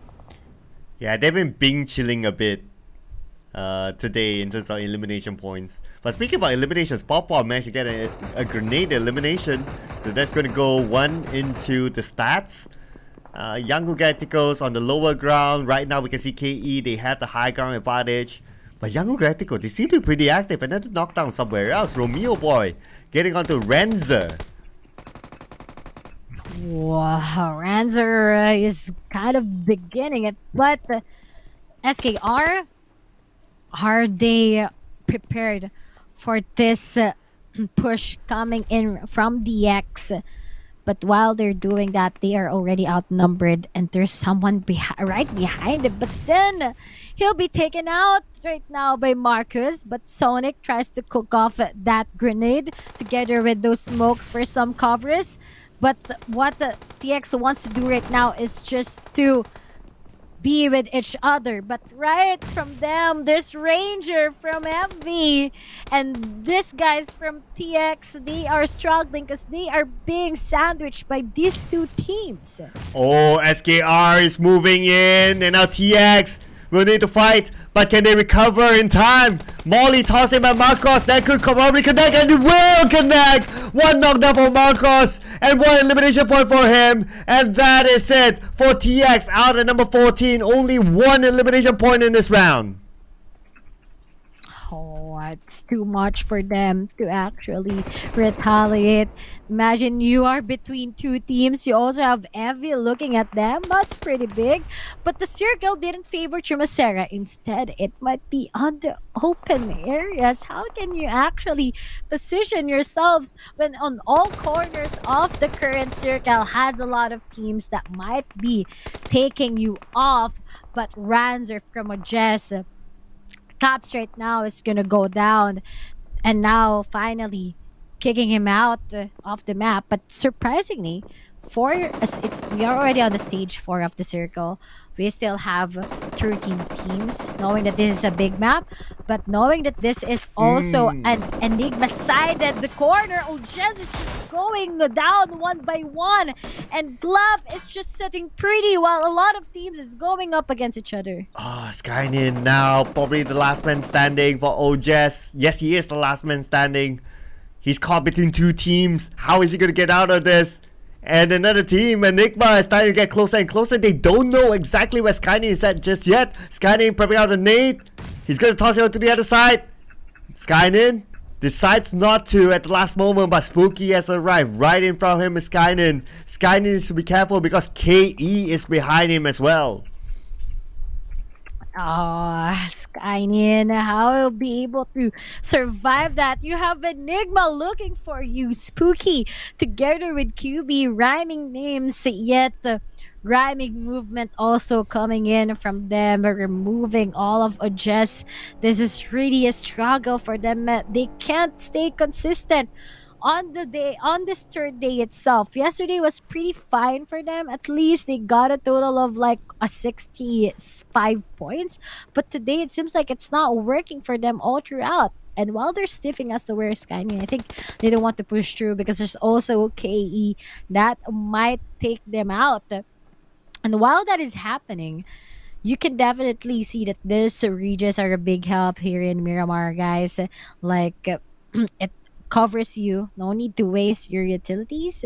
But here for Vipers, here for the teams here in Chumacera, they haven't started moving yet. Oh, but speaking about moving yet, now they're starting the movements. But it's not looking good for Skynin. Skynin easily eliminated by Enigma, and that's going to be it for Osja, a team that is doing fairly well in terms of the overall charts, but unfortunately that just had to happen. But that's the thing about Battle Royale, you have to survive against 15 other teams. Now KE has sight onto SKR as well as Yangon Galacticos. But the next phase of the circle, there is a possibility that... Wait, what? KE still has the circle, Riri! These guys, they've been praying for the zone. They know how they can manipulate it. They are still part of it. Yes, they still have the compound. They can still go for that late rotation on the latter parts, and they can still get kills. They can trap Glab. They can trap Enigma. They can trap YG also. They have it. But the next question mark is, will they actually get that good stronghold? Because they need to face off a lot of teams. Glab can just directly go at them. But while that is happening, seems like a lot of teams are interested as to where G is. BG is kind of like sniffing it. We want this area. We want to be part of it. While Playbook right now is on the roadside, Raymond is going for his positioning. And speaking of BG right now, they are taking over. It looks like the push didn't work. There was some quite of the missed calls there. They weren't able to work hand in hand, and it's now or never already for Edward together with Amaro. Well, I know it's only 2 of them left, but they have no choice because they're on the outside of the circle. They still have to go in. GE, of course, will not go down without a fight. And now, with Amura down, Edward is the last man standing. How is he going to go up against the rest of GE? The odds don't seem to favor him. If he can pull off this clutch, it's probably going to be the clutch of the tournament. Oh, and that's some great highlights that we can actually see. But what he prioritized right now is to revive his teammate. But on the other side, for G, this is like a big question mark because they are delayed also. But at least they have the cars. That can be like a good answer. But BG, they won't stop, right? They just won't stop getting this. But we have 2 Filipino teams going up against each other. Scaddy from Glob is currently down, taken on by Monboy. PB is on a heat. Glob is really losing it. Dragon all by himself, eliminated already, leaving Playbook Esports with additional 4 points, a whole squad eliminated by them. But while that happened, BG is still here. We are still alive. But looks like they don't want to struggle anymore with the Mura. They want to get out of it instead. But looks like they just want to bait him and still find him. They don't want to go into this circle yet if they haven't finished it yet. It's up to you, Amura. But not yet. It's not yet over. They will be finishing him while there's the sacrifice of his teammate also hiding around there. Will Edward capture it? Looks like no. He's just gonna get out also. He's just gonna stay still and wait for G to come at him. Well, it does surprise me enough how Edward managed to get himself into that shack on the lower ground.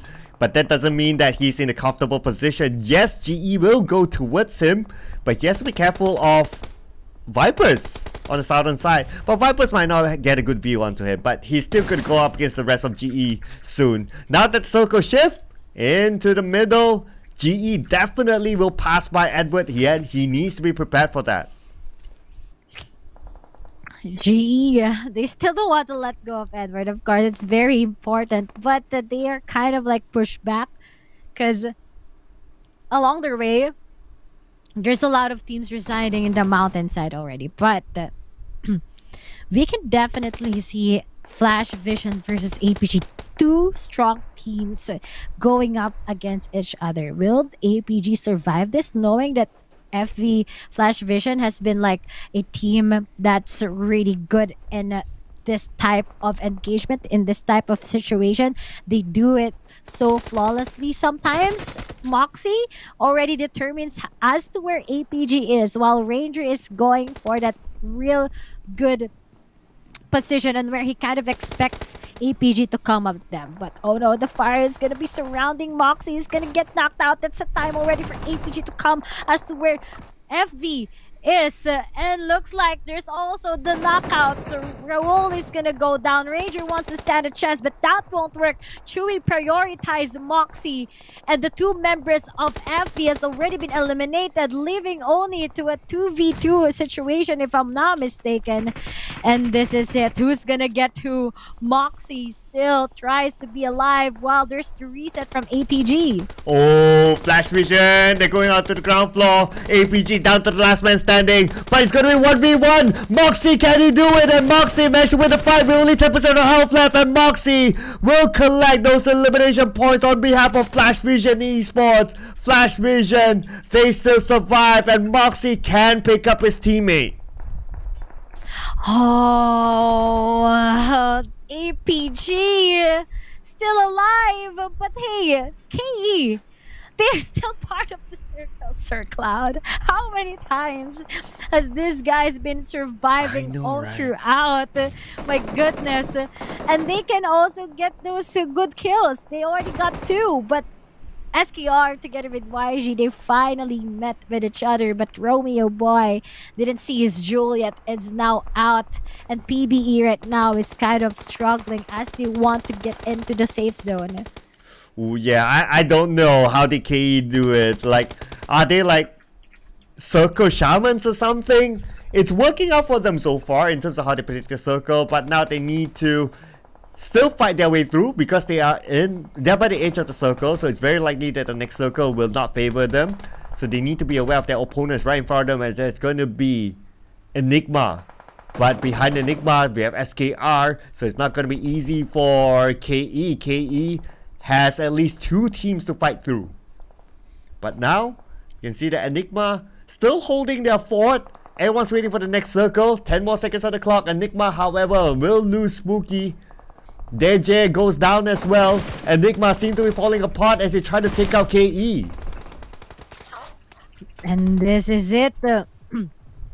Looks like K is on their way, but let's not forget Enigma is still alive. They can trap them out. Looks like the top is gonna get so low. Plus, there's the pressure coming from the Molly. They're also cooking their own bombs. But Enigma, they need to make a big step just to get inside the zone. But even if K was in a better place earlier, looks like the zone didn't favor them again and again. They can have the first 3 to 4 phase, but on the latter parts of the stages of the circle, they can't get it. And we have SB inside the circle, but Panda, you might be taking over it now. Oh, QB together with Kuba, they want to get him. They're kind of struggling. They want to play along with him, but that's just it. But he's out in the open. They're basically trapped right now onto the side of Enigma. Well, the good news is that they still have a shack for them to recover themselves. The smoke will be popped out, so they'll be fine for now. But they are in a shack that is also in the middle of the circle. That will be a very important spot. But now we're back to APG versus Flash Vision. Now Flash Vision, they have 2 players still alive. Going up against one from APG is going to be the Kid. Can he beat the Kid? Can he grow from being a kid to being a man by taking these 2 players out? Oh, well, FB, they're still alive. The Kid, hello? They are still not finished yet. The moment of truth. Will the Kid finally get this? Or will there be a game changer? But Ed is taking down Monboy. There's the trade. Here it is. There's Vipers taking the lead when it comes to their position right now out in the open or out in the mountains. And speaking of, Playbook Esports, it's now down for leaving KE together with Vipers all along the edges, but at the same time, it's a big trap between the teams at who wants to be in the center, right? You don't have any cover anymore in the center except on the position that Enigma has. That was a big sacrifice that they had to do, and yet at least it worked for them both. And look at the amount of open area between KE and that hill. Assuming that the circle moves up to the hilltop, they must win against 2 teams before they can actually move forward. If not, there's no way they're going to go through. They're just going to be gunned down. But the good news is that they still maintain a 4-man squad. But look at the circle. They still have some room to play. But in order for them to get into the circle, Enigma has to be the next target. Enigma, they just need to play it out real safe. Avoid those angles that this team might take you out. But Vipers, together with KE, they are the only teams that are still alive, that are still complete rather. And looking how this circle is gonna progress, I think it's up to them who's gonna be first in taking down Enigma. But even if you take down Enigma and you're gonna be like going out as to where they are, I think it still gives you a disadvantage. But Flash Vision together with APG, they are not done yet. They want to take this, but looks like KE right now is struggling right outside the zone, and I think that's just it for them. They were defeated badly by the zone with the pressure coming in from Vipers, but will the Kid actually clutch this against Whoa! He did! They both died outside the zone, but looks like Evie got the top 5, and for Anchor PUBG, they got the top 4, leaving 3 teams behind. And I think Vipers, this might be the good chance of taking their second chicken dinner for today. And it was the Kid coming up on top because he went up before Flash Vision, so he has a little bit more points there. But now focusing on the top 3 teams. And now looking at the circle, everyone's currently in it. Everyone needs to reset quickly, but before that, Marcus goes down. And then now looking at Vipers, they have a big advantage. Just look at their position. They're on the high ground. They have a full squad. It's pretty much their round to lose. It's pretty much a hard to lose, but Enigma, they're still alive. Imagine just staying on that little house that they have. They are still alive, but as for Vipers, they are still there. But who's gonna be favoring the zone? It looks like it's not on the side of Vipers. They don't have any vehicles already. They might be just shooting targets for Enigma if they won't be able to cover with each other. But Paed is already aware. They are quite aware who they need to go up against with. But time is ticking. They still have 2 minutes to do that. But while that is happening, looks like Cube is just gonna go for that healing game, but the zone is really ouchy, and it's just Vipers really showing dominance all over again, just like how they did it in Sanhok while they're just looking for exit, and that's just it. Congratulations, Vipers clan. It's a big struggle for them during the first 2 days, but finally here on the third day, they are alive, they are kicking, they are doing it. 2 chicken dinners today for Vipers Clan. Wow, wow, wow. What a day it has been for them indeed. Of course, there was one round whereby they only managed to get a number 9 spot without any elimination points. But with 2 chicken dinners, I mean, this is a big improvement for Vipers, not gonna lie. Oh yeah, this is a big improvement. And we are talking about earlier on that we are excited to see that. Is there gonna be a team who's gonna like pop off, who's gonna like impress us again from the bottom half actually of our leaderboards? And the name is Vipers Clan. This is a big step to this team. And what I've said, they might have a lot of struggles along the way, but let's not forget that they can still grow, that they can still manage to improve. And then this is the man of the moment here. It's going to be DJ, of course, from Vipers Clan. Managed to get himself 5 elimination points. Although only 797 damage, but then again, what matters is the elimination points. And on top of that, he only takes in 156 damage. That's probably equals to 1 first aid heal. So that's kind of okay for him. Not too bad. Very good survivor. And these are the teams to watch. Our top 4 teams from the previous round. Oh, look at this. Teams to watch. Gotta consider Vipers. They traveled right from really far away from the side of this Myanmar map. But they are quite sure of what they can do. They bailed out of a situation out of APG. They didn't committed that engagement against them. They played it very well. And even if there are teams that who went along to them along the way, they survive it. They met with Playbook, Esports. They also met KE. But KE struggled on the safe zone, eating them. And a lot of teams didn't manage to get the position as to where Vipers is, because it's already up in the mountainside. Plus, they also have a good cover. But what's really the biggest problem right now is Enigma. They weren't able to watch as to where Paed is. That's why Paed got it against them. And looking at that, Vipers enabling themselves with a total of 23 rank points for this map.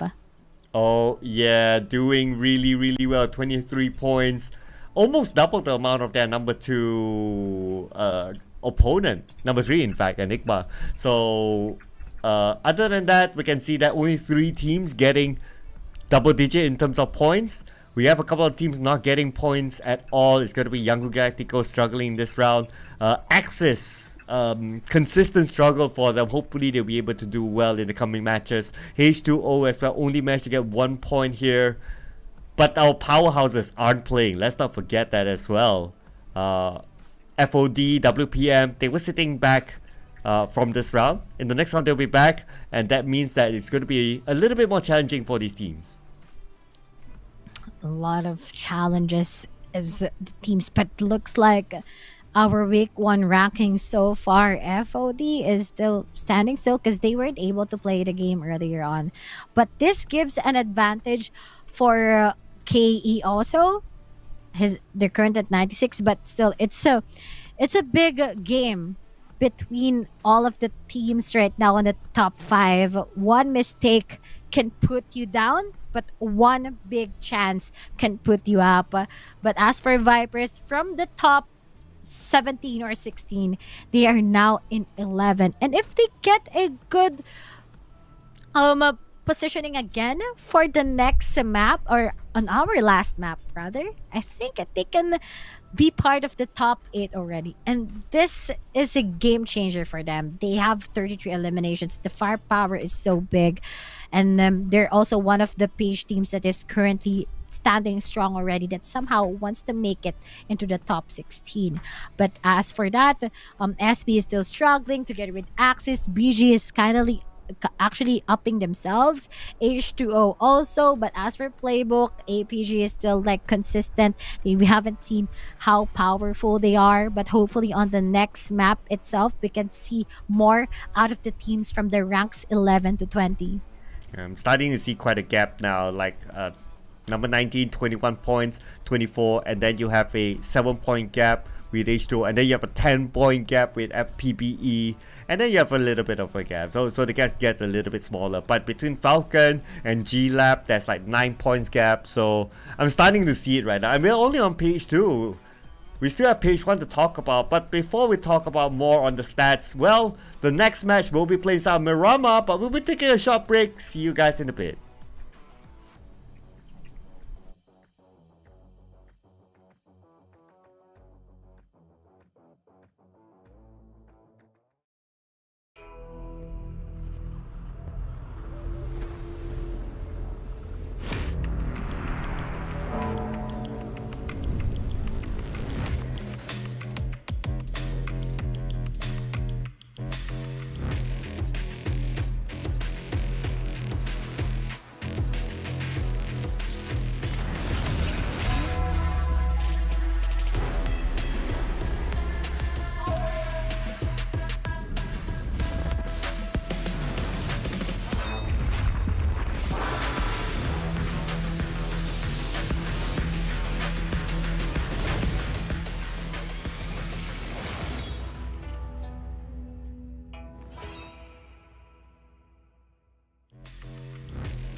Wake up.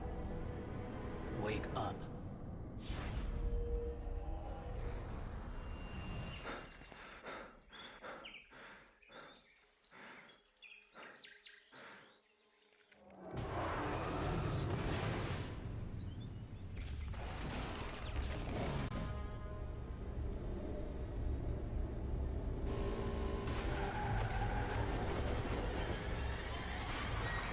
You are stuck here. You must accept the fact that there's no help but self-help.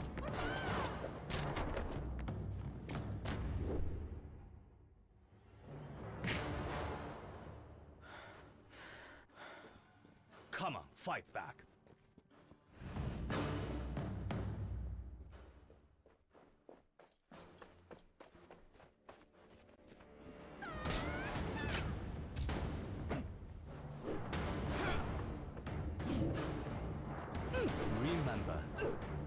Success is a journey, not a destination. Have faith in your ability. You will do just fine.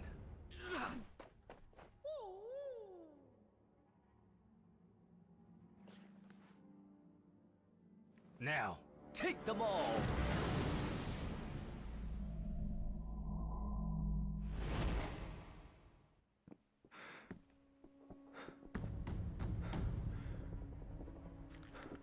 To know oneself is to study oneself in action with another person.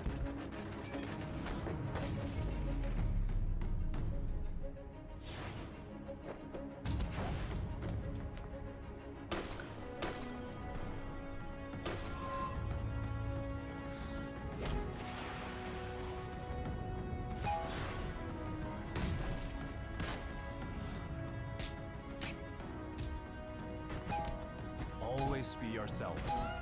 Express yourself. Have faith in yourself.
They were like really good with how they want to like push and pull against other teams.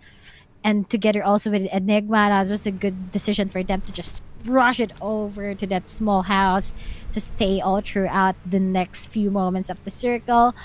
Okay, also they kind of tried, but the circle just didn't favor them. But if it's that, if the scenario was the circle is in favor of them, I think Vipers could have struggled there. But it looks like GE might be meeting against a certain team. It's Falcon versus GE.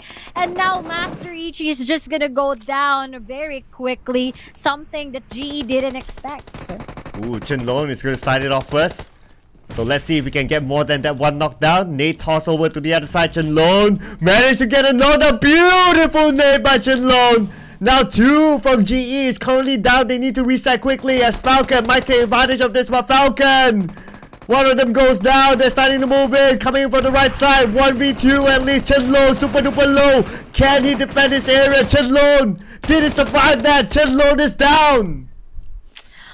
Oh no! GE is the first team to be eliminated.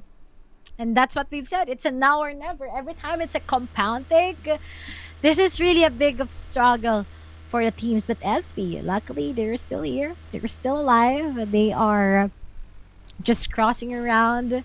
But they need to like be really aware of where they are currently going. But as for Enigma, luckily they were able to get out of Pecado safely without one of them being disembarred by other teams. Especially they went up against a 5 of danger earlier on, the number 1 team so far. But Sin, they spot off the Thirsa team going along the way. But luckily, SB was just like, let's get out of here. We don't want to engage against stronger teams. And we don't want to like have that too soon again. I'll share with you. You want to know a fun fact, really, about Chenlong's name? Okay, so Chenlong's name, well, the name Chenlong itself is actually the Chinese name of Jackie Chan. Oh, okay. Yeah. Didn't know that. He probably got inspired by watching too many action movies. Most probably. I will take note of that. There you go. Fun fact of the day. I'm learning so much from Sir Cloud.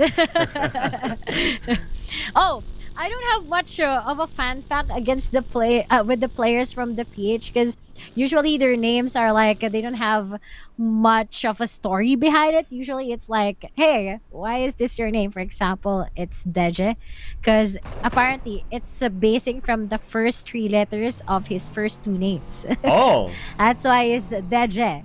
Okay, that's a fun fact. Yeah, that's really cool, right? They're pretty like creative, to be honest, and I like that. But as for the others,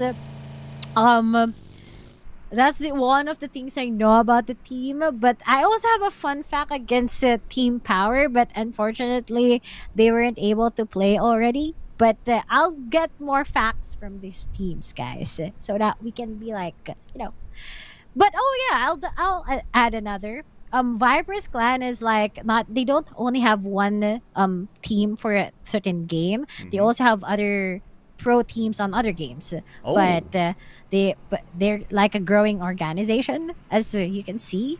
And for Playbook also, they came from they were the team that flew to Cambodia for the SEA Games last year, and they were acquired by Playbook Esports. Right. That's just the little fun facts about them. But hopefully this upcoming SEA Games, right? I'm excited on what will happen again in PUBG Mobile. All right, a little bit on the SEA Games side. So, any of these players going to represent the Philippines coming soon? I haven't gotten the final word yet on who's gonna be the team representing our PUBG Mobile, but I will definitely tell you, because there were some big changes because of what happened recently. So yeah.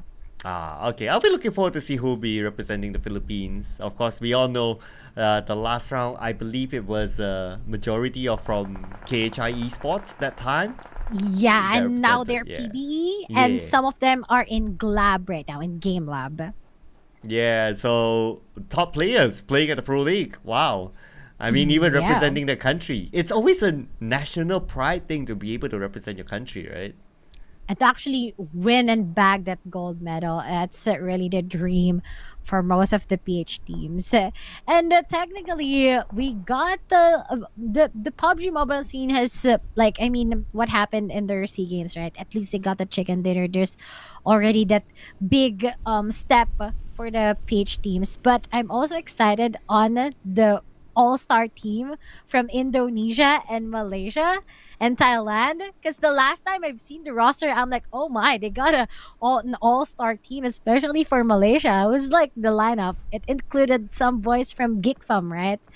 And I don't know how the process takes for their SEA Games. Like, do they audition or they were just acquired or something? How does your SEA Games go, Sir Cloud? Well, this time around, no confirmation yet. So Yeah, same with us. no announcement yet. So we'll see. But what we're seeing here is Flash Vision.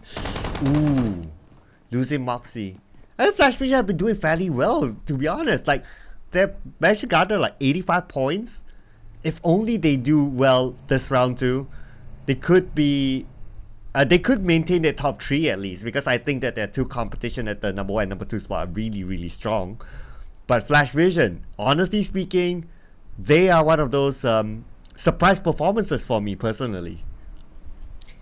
Yeah, especially that they weren't the team who topped in their own region before entering here in PMPL SEA Wildcard. So they were also quite a surprise for me, because we were talking about it yesterday that Flash Vision, they weren't the team who were the top one in their own region, but we are happy to see that they can actually be on the top level, eliminating a lot of teams along the way. They have insane firepower, but this is quite too bad. We only have one member remaining for them, and this might be giving West Point Mamba together with FOD a greater chance to take the lead.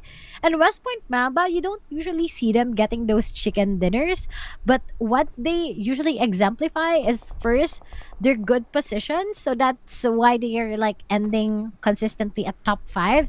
And although they're a little bit scared when it comes to those team fights, but at least for the latter parts of the circle, they are there. They are still alive. They don't want to be so aggressive. Well, unfortunately, they'll be playing the rest of the round with only 1 player left, so hopefully survivability is their thing in this round. But survivability seems not to be the thing for TX, as 2 of them went down. Sin is the one to pick up those points, and it's going to be Sin right now with 4 points. In fact, already 4. Wow, that's a lot of points for just a stage 3. Exactly. When you're the first team to get the 3-digit score, it really gives you a lot, right? And we still have 2 days, so that we'll be able to determine the team who gets the most points, who's gonna get the most bonus points. But while that is happening, looks like Sin is just gonna, it's not a worth it fight. Let's just get out of here to get rid of H2O. They don't want it yet. But on the other side, SB is just playing it safe. This is where things get exciting, right? Where is the circle gonna go in? Who's gonna be favoring? Which team is gonna be favored by the circle? But seems like Caps won't be favored as he is currently knocked out. Yeah, I want to say KE, because they normally always receive the circle, but they're not playing this round, so they're out of question. Looking at the current condition, I would say that teams that have the high ground advantages like Viper, like Enigma, they would do well in this kind of circle. But of course, it really, really depends where the circle ends up in. But we'll know that in about 10 more seconds in the next phase of the circle. But speaking about one of our predicted teams, looks like West Point Mamba managed to get a knockdown from a long-range shot. So that's going to be... that's probably going to be warning shots. Normally, if you see a long-range shot inside of Miramar at this stage, it's normally just like, okay, I just knocked you down, not really going to push. It's just to make you aware that I'm there so you don't come by me. I think I got it right. It's gonna end up around the south side of Crater Fields. The least the least circle that we wanted, that I personally wanted. I don't like it to open around here, but because it has a lot of like unforgivable places that you can actually not survive and at the same time survive. But it is what it is. But aside from that, there's still two squads around El Pozo. They haven't been like getting out of here because there's OJS. They might pick off FOD, but FOD, they have vehicles, so most probably they'll be like, that's not worth it, let's get out of here, let's position ourselves properly. But it looks promising for Vipers together with Sinners and West Point Mamba though, because they want to be on the latter parts of the circle, but this is also giving them space as to where they can actually go in. So they spotted already, of course, FOD, and now it's gonna be OJS who's gonna be like the second squad they'll be knowing. So maybe it's time for them to get that idea that it's actually cleared. But FOD, the rotation is quite early. Is gonna be knocked out just because of that vehicle going around in circles between a lot of teams watching over them. It's an open valley, open space that any team can take you out. And speaking of BG, there's Ranked taking Edward out so far. I'm really liking the position of West Point Mamba. High ground, they can collect information, and for them to get down from that high ground, it's a little bit easier than being in an open area on the lower ground. So despite them slightly on the outside of the circle, I don't see a problem for them to go in. But seems to be a problem for FOD because one of them went down to the zone. This is quite hard for them. Plus, I'm not really a big fan of this place where FOD is currently at, but at least they were able to get some knockout working. But remember, there's also Vipers together with Sin on the other side of the map taking on against Falcon. At least 3 squads going up against each other. Actually, it's 4. We have Spooky. We also have Paed. And we haven't seen that one, but I think FOD, they are just struggling. They were too early to make that rotation work. And look at that. One of our predictions is currently out. But as for Vipers, one of them has already been eliminated. And that's Raid himself, if I remember. But on the other side, on the edge part, we have BG versus Playbook Esports. Oh, well, we still have West Point Mamba, and they are still a full squad, but now focusing on to these two teams. Looks like Burmese Gold struggling right now with only 2 players left. They've been sieged down. They're not in a good position, but the nade! Whoa! 1 nade! Getting 2! That is beautiful coming from Burmese Gold, but they're not done yet with those nades. Another nade tossed on to the other side. But we can see that Amigod seems to be in the trouble. He can't get through. Oh my goodness. Is this the big struggle for the other teams? Especially its Playbook together with BG.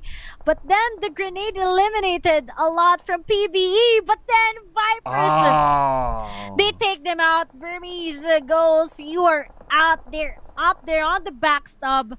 At least PBE had that little bit of that saving grace, but they also have to watch out for West Point Mamba. But so far, it looks like it's favoring Enigma in this circle that we have.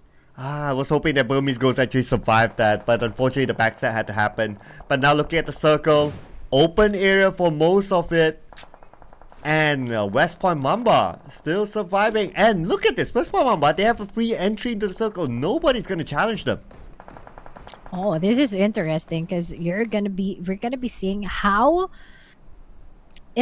how's West Point Mamba gonna face this one. But at least they were able to pin down some members of Falcon so that they can still have the upper hand when it comes to that manpower. And the fact that FOD is out already, this gives so much for SDR together with West Point Mamba. But ABG tries to work it out. But then SP is also out there eliminating all of them one by one, trimming the teams down to 9. And SP is actually stepping up, getting maybe how comfortable they are.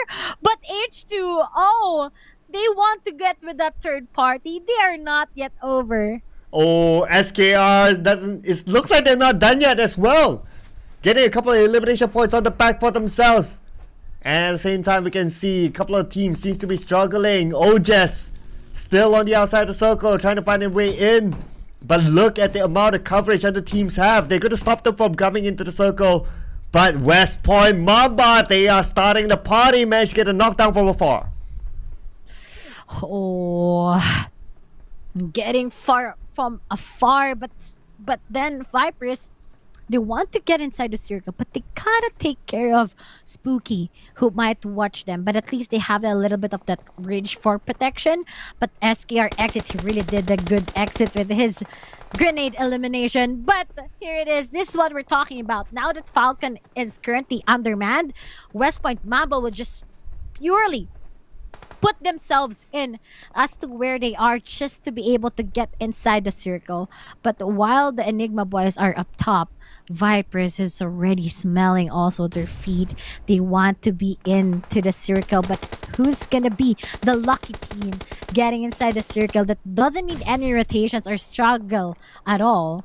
But looking at Enigma together with Vipers, they're like a 3-man squad already. Well, as long as Enigma has the circle and they still hold on to this high ground, nobody can challenge them. Just look at how Vipers, they can't even get through. Okay, let's look at the circle now. This will be a defining moment for Enigma. If they're forced to go down, it might be a little bit of a difficulty for them. But the circle still favors Enigma with that high ground. Nobody's gonna stop them. Nobody's gonna stop them. They are unstoppable. Look at that. They can watch each team. And remember, QB is one of the best snipers that we have around in the PH region. And while that is happening, it looks like Koopa is on the AW that's just gonna be watching all of the teams, and he can take them out one by one, delay a lot of things. While for Vipers, I think they're just gonna be sticking around the circle. But on the other side, looks like Skyneen has been eliminated because Exit spotted him out. While the boys of WPM of West Point Mamba, they are still complete.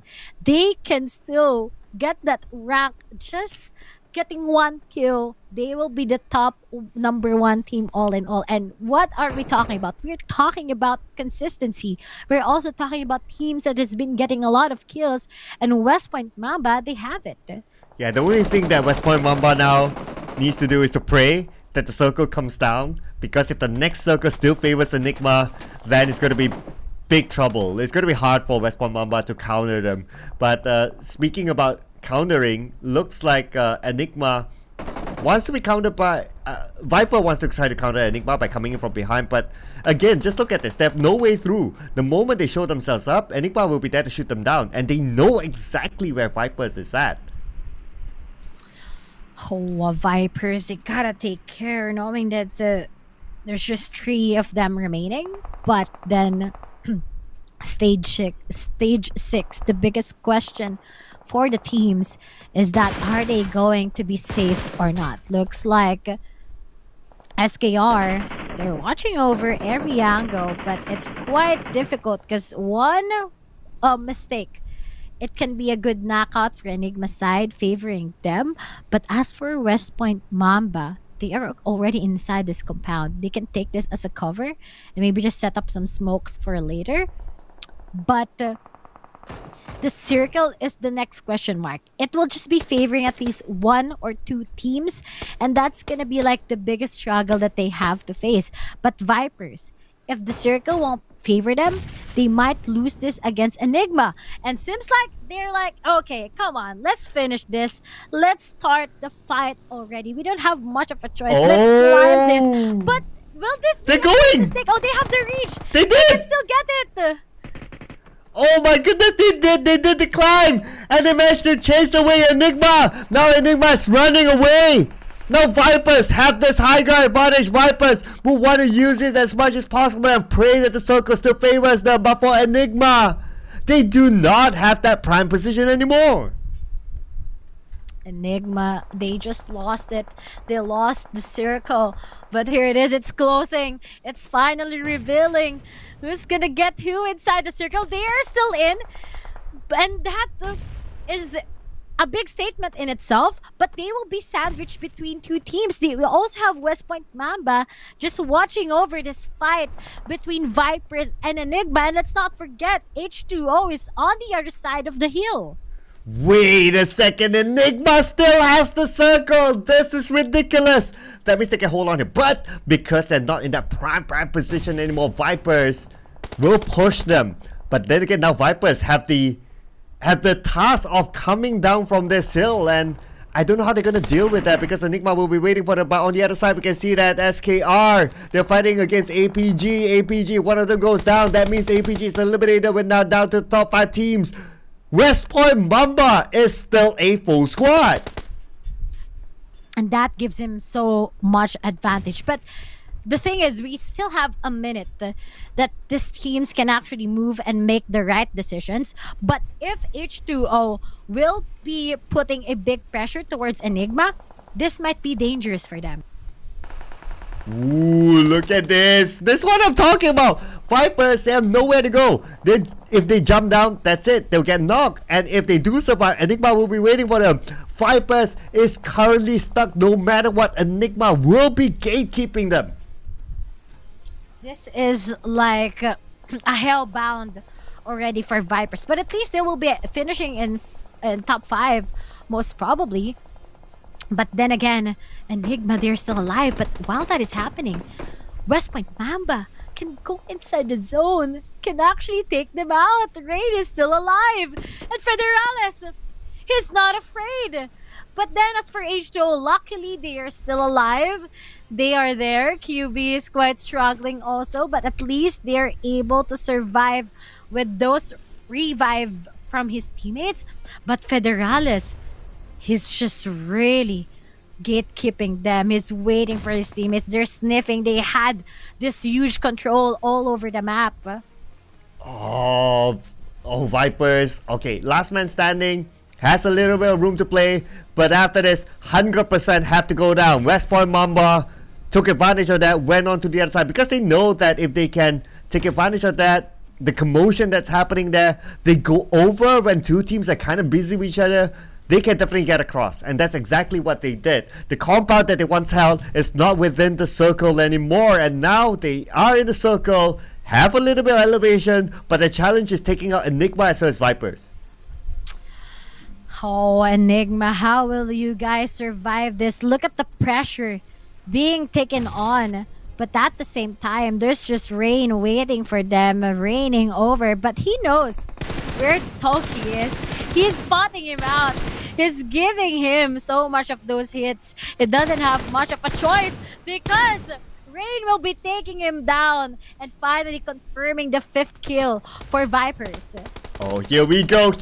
Time's on their side as Rain takes out one member of H2O. Now Rain doesn't have any more space to play with. Rain will be taken over his zone, not giving his point to anyone else. But it's going to be West Point Mamba versus Enigma, while H2O is being a bystander at this moment with only 2 players. They're not going to move. They're not going to give away the position. They're going to let these 2 teams duke it out and hopefully get more placement points. But looks like it's not looking good for Enigma as West Point Mamba managed to get 1 knockdown to Cooper.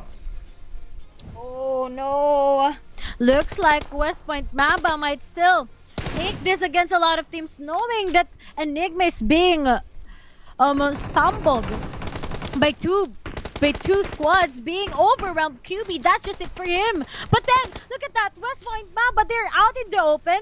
They might be stuck, but knowing this is a 2v4, or rather this is a 2v3, they need to make Emmas do something. 1 knockout is enough, and that might be the miracle that West Point Mamba has been waiting. Well, position-wise, looking good for West Point Mamba. They're well spread out. They have the high ground advantage against H2O. They do have information. H2O, both of them at the lower ground. One of them just at the edge of the blue. The blue will arrive onto Labo, and that's where he has nowhere to go. He'll be forced to come out. And we can see that Michi has eyes onto Labo. The moment Labo shows himself, that's it. Michi will shoot him down.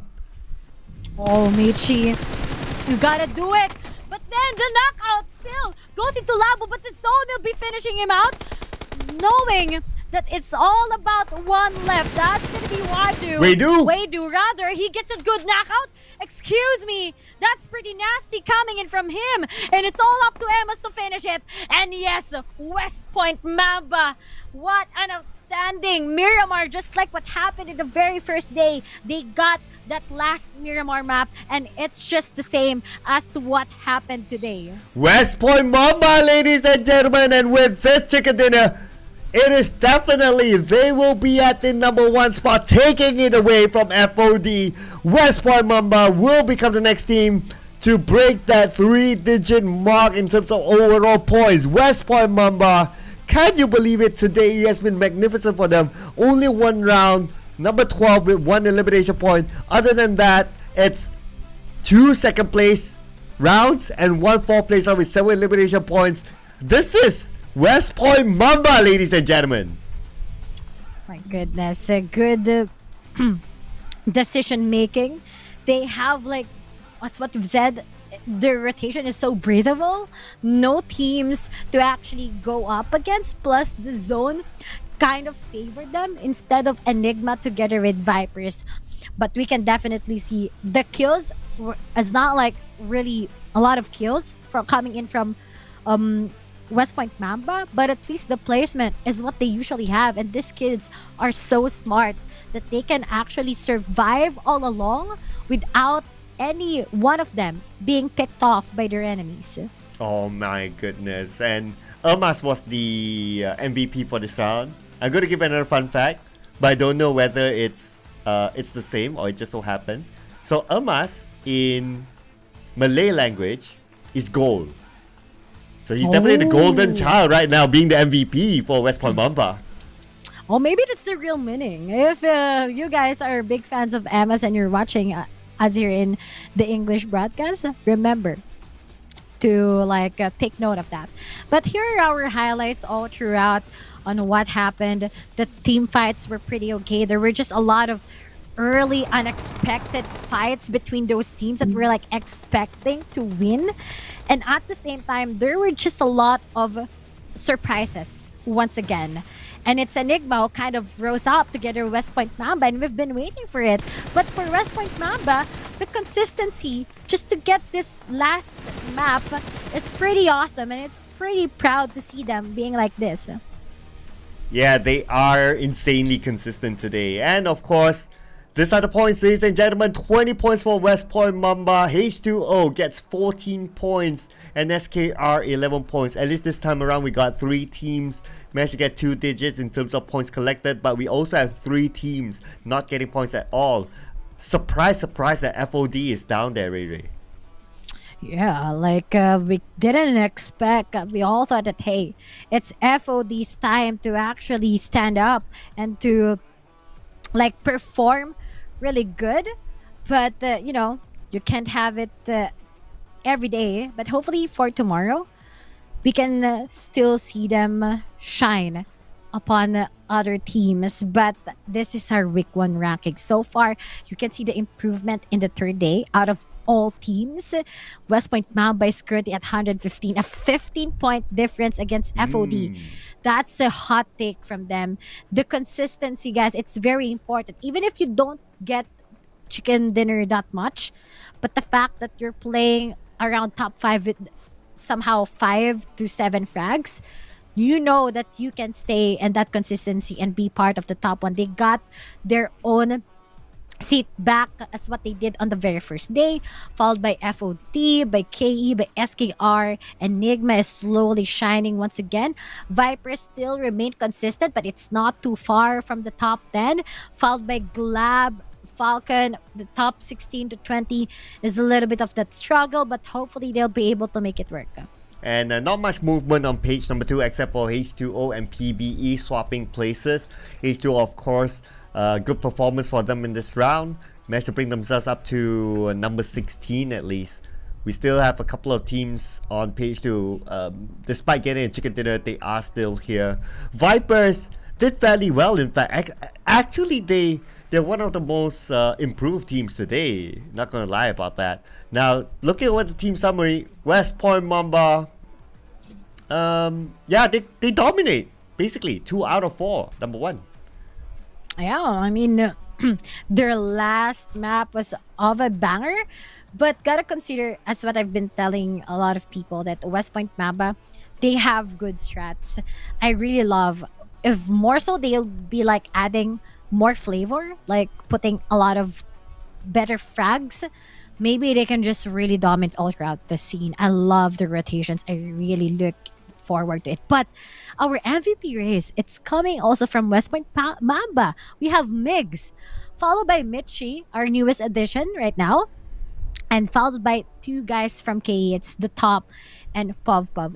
Okay, these 4 guys are really like the top fraggers amongst their own scene. Migs and Mitchie are like growing fraggers. They're like, they used to be youngsters, but right now really matured enough to be like the best players in the scene. While the top 2 guys with Puv Puv, they are like the veterans, the fragger veterans here in the PUBG mobile scene, and I'm really happy to see them right now. But as for West Point Mamba, these players, look at how big their percentage is when it comes to their kills, adding a lot onto the plate of their scoreboards. Imagine an 18 plus 19 between Biggs and Mitchie. That's already big, and that already itself is a manifestation how good West Point Mamba is. But I hope West Point Mamba got Michi a jersey, because he can't be an MVP without the jersey, right? Come on, West Point Mamba. You gotta get him a jersey. Michi, I hope you got one because you deserve it. And glad to see that 2 players from West Point Mamba very well deserve to be the MVP race. So it's amazing what they have done today. Very, very consistent move here from West Point Mamba throughout today. Wow, what must I say? A dethrone here, Ray. FOD, losing that top spot to West Point Mamba. Yeah, I mean, West Point Mamba, they just claimed their throne back after their first day. Their second day was a little bit shaky, but right now the consistency, they kind of work on their mistakes, and they already applied it here in day 3, and it really manifested all throughout. I love that they always make sure that the last map will be upon them. Myanmar has been really one of their powerful maps, because earlier in Erangel, they were almost there, but not enough, together with their Sandhawk. But here in Myanmar, they always finish so flawlessly. It's really engaging to see how West Point Mamba, a team that started from the scratch and now they're here, it's a good storyline to tell. But then, guys, it's too early to say that West Point Mamba will be able to take this, because we still have a lot of games, a lot of days, and we still have the finals. Once you go into the finals, it's a whole type of reset. Yeah, anyway, thank you so much, Ray, for joining me at the English broadcast. That'll be all for today from us. My name is Sir Cloud. Ray will be joining you back at the Philippines broadcast. We'll see you in tomorrow's game. Bye-bye. Bye-bye.